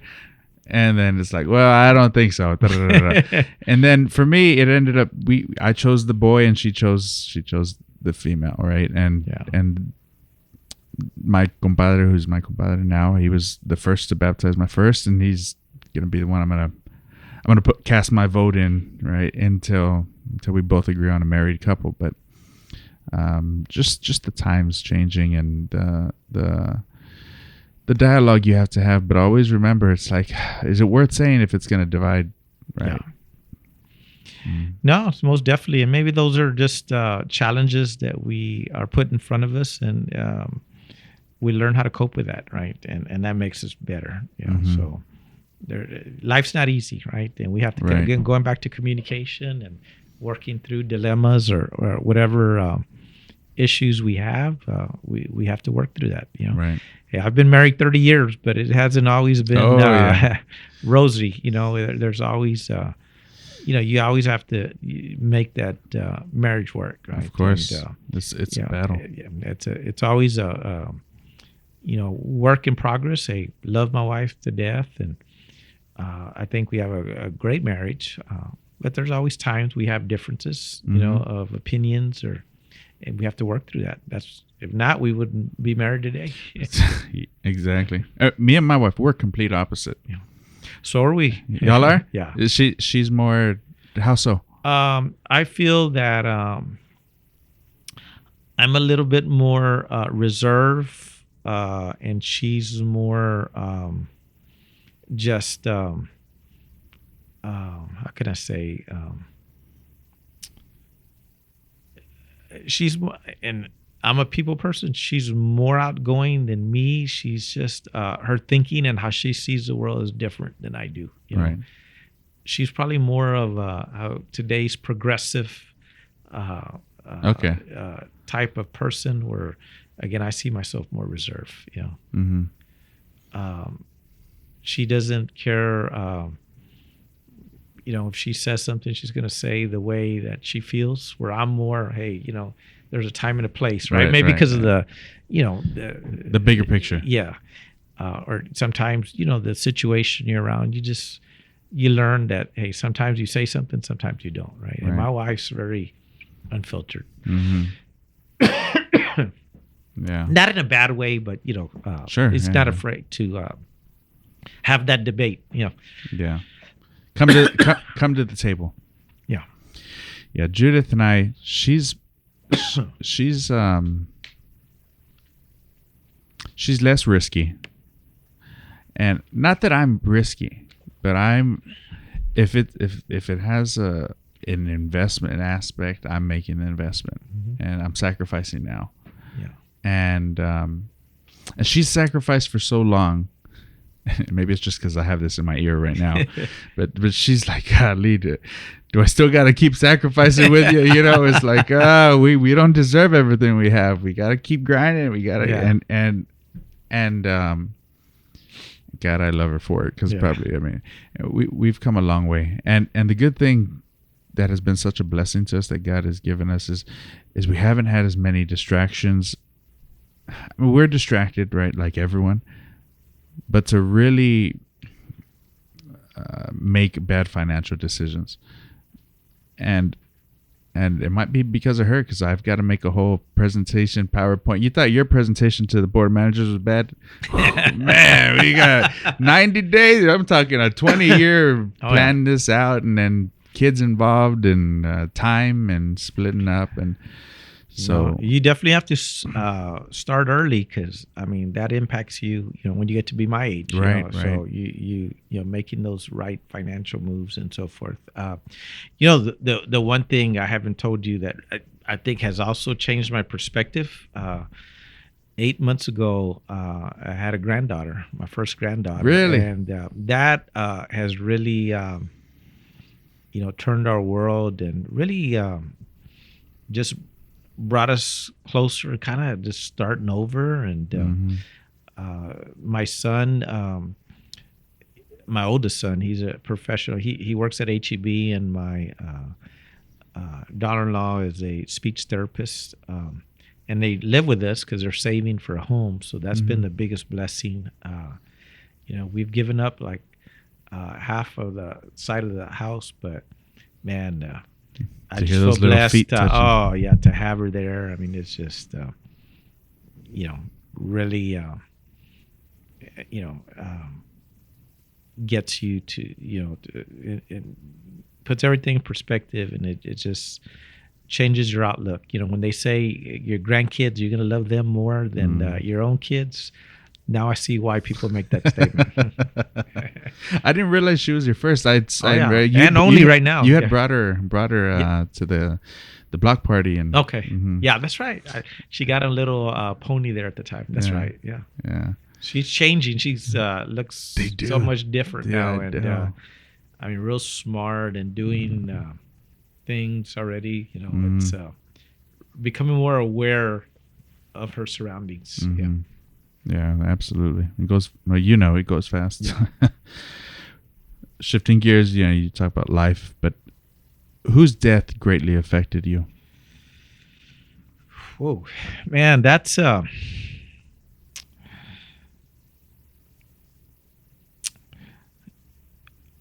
think early on, I'm going to say both my grandfather's deaths affected me, because you're a small kid, you really don't understand what death really means.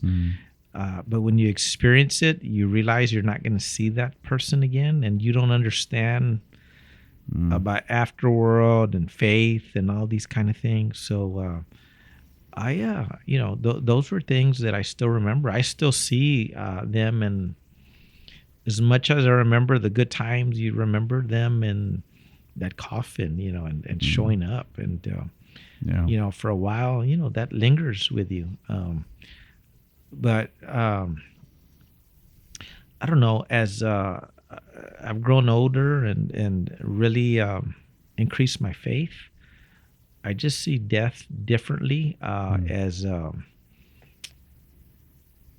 it's more of a coming home for somebody, even though it hurts. It's a kind of a celebration for people. We have loved people, but they really understand and believe. I just feel that you see it differently, and so when people die today, you just pray for them and know that they're going to be in a better place, even though there is that sting of us not seeing them for a short time, but knowing that we'll in a short time period be right back with them. Right. If you were to die today and you could only talk to one person, who would you call? Ooh, that's a tough one, right? There's so many people who have been positive influences. Oh, man.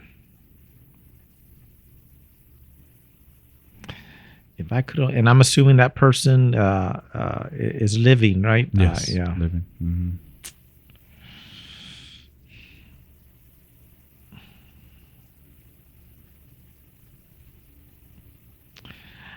I guess I would call somebody who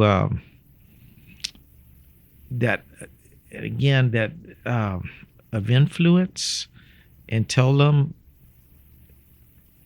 how great what the future holds, so that they could have the biggest impact on others, right? Like, I know that the answer would be, hey, you contact a family member or so forth, but I see it more as if you could call somebody to tell the story of how great it was now that you're in this afterlife, and you could get somebody with the greatest influence to share that with others so that they could live a better life and be in peace. I think that's who I'd find. And who that maybe like whether a president or a religious leader, top religious leader, and so they could share that message, so that you could have the greatest impact and the greatest influence. It's a great answer. I've never heard that.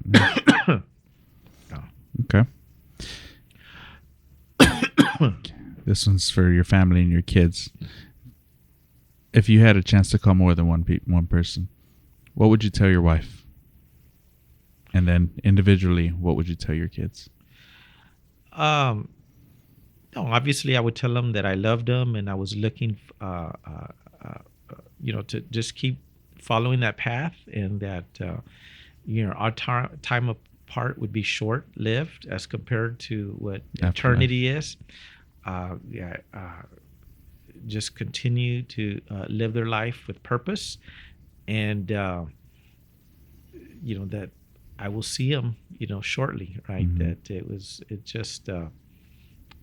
it's not a goodbye. It's I'll see you later.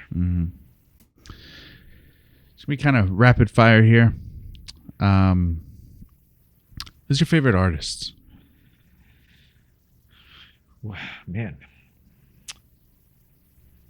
If you told me right now, I enjoy Christian Stanfield. It's a Christian singer. I enjoy listening to him. But when I was in college, probably AC/DC or U2. Those were two of my favorite. Okay. Favorite song of all time? One song. Oh, man.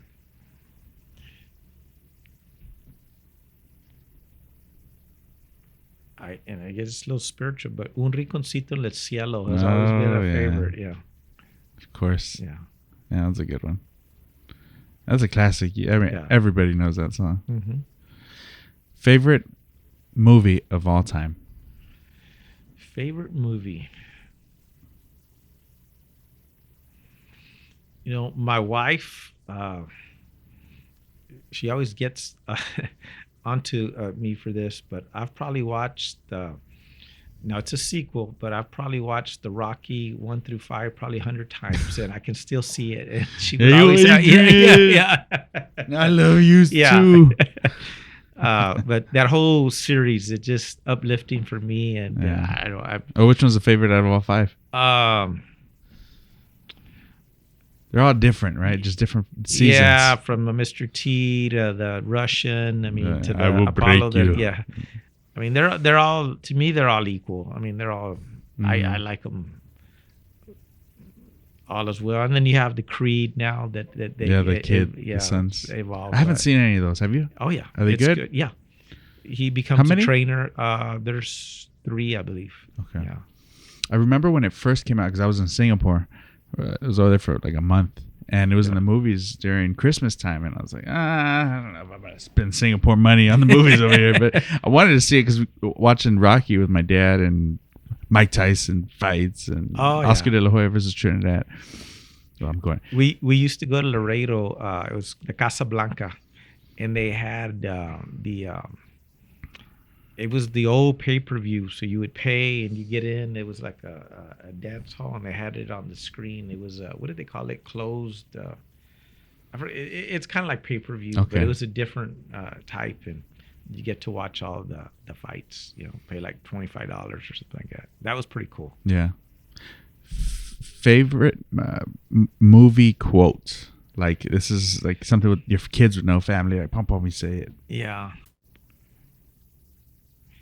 I mean, I kind of like Yo Adrian. I did it right. Just to overcome right the whole notion of being the underdog and just overcoming all odds and all barriers. And that's kind of the life we live. What we're experiencing here at South San, right? Hey, against all odds, what research shows, overcome. And maybe it's a South San. We did it, right? So there you at go. some point, yeah. All right. Yeah. That's good. Well, I'll leave it on that one then, because that was too good. Are you promoting anything? Am I promoting anything? Just promoting high expectations that all kids can excel if given the opportunity to have a quality teacher in front of them, that they'll rise up to the level of expectation. So that's what I'm selling, right? And hopefully people will buy into that. Okay. If they want their kids to come to South San, how do they go about getting their kids registered? Right now, we have an online registration where they could go to our website, and there's a QR code, and individuals can register, or they can just go directly to the school, and ask for the attendance clerks, and parents can fill out all the paperwork needed to register. Of course, they need their driver's license, a bill, shot records, and basic things like that. But yeah, it's a very easy process. You can do it electronically or just go in person and register at the school. Why should parents send their kids to South San? People should send their kids to South San because we're offering a quality education. We're nearly 99% of our teachers are certified. They're going to be highly trained.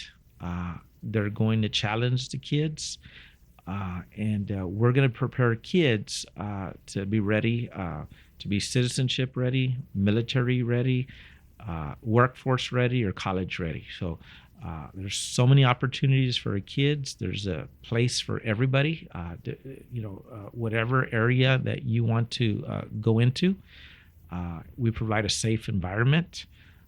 And again, we're going to have quality teachers who are going to push their thinking for our students to reach their full potential. Okay. And follow up with you on social media. Any links you could find, Instagram or Facebook? Yeah, I'm on social media, and I pretty much friend anybody who reaches out to me. I'm on Facebook. I'm on LinkedIn and Instagram. Those are the main ones. I mean, I might be on TikTok, but I don't even know how to work that. So I just look. I don't accept or anything, or I don't have any posts there. Right. But I if somebody wants to connect with me, and I repost a lot of the events that happen here at school, and with a few personal life events. You want to get to see some of what I'm doing. I welcome and to reach out and ask to friend me. Dr. Hinojosa, I'm extremely excited for this upcoming year coming up for South San. We're extremely blessed to have been a part of this process to lead the school forward, and I know that with you leading us and the community, we're ready for the best change possible for South San, and the plan you've laid out, your track record, I have no doubt we're going to get there. Well, it's a team, and it's all of us together, going in the same direction, with our board, with our parents, our leadership team, and our students, of course, the most important piece, all going in that same direction. So we do have a plan, and we're here to uphold it and amend it, as we know that sometimes you have to navigate, but I feel blessed to be part of this community, to lead and to serve along with my colleagues. And again, I look forward to meeting more parents. I know early on, I think my goal was to meet 500 families. I'm probably like at 1,000, if not more, and well, you're blowing this podcast record out of the water. You're meeting more people in life than I am virtually. No, it's great people here, and again, we're going to change the trajectory of this community as far as the education of the district. I strongly believe that, and wholeheartedly, and it's going to take all of us in order to do that. So thank you again for your time and the invite to be part of this conversation. Yes, sir. Thank you. All right.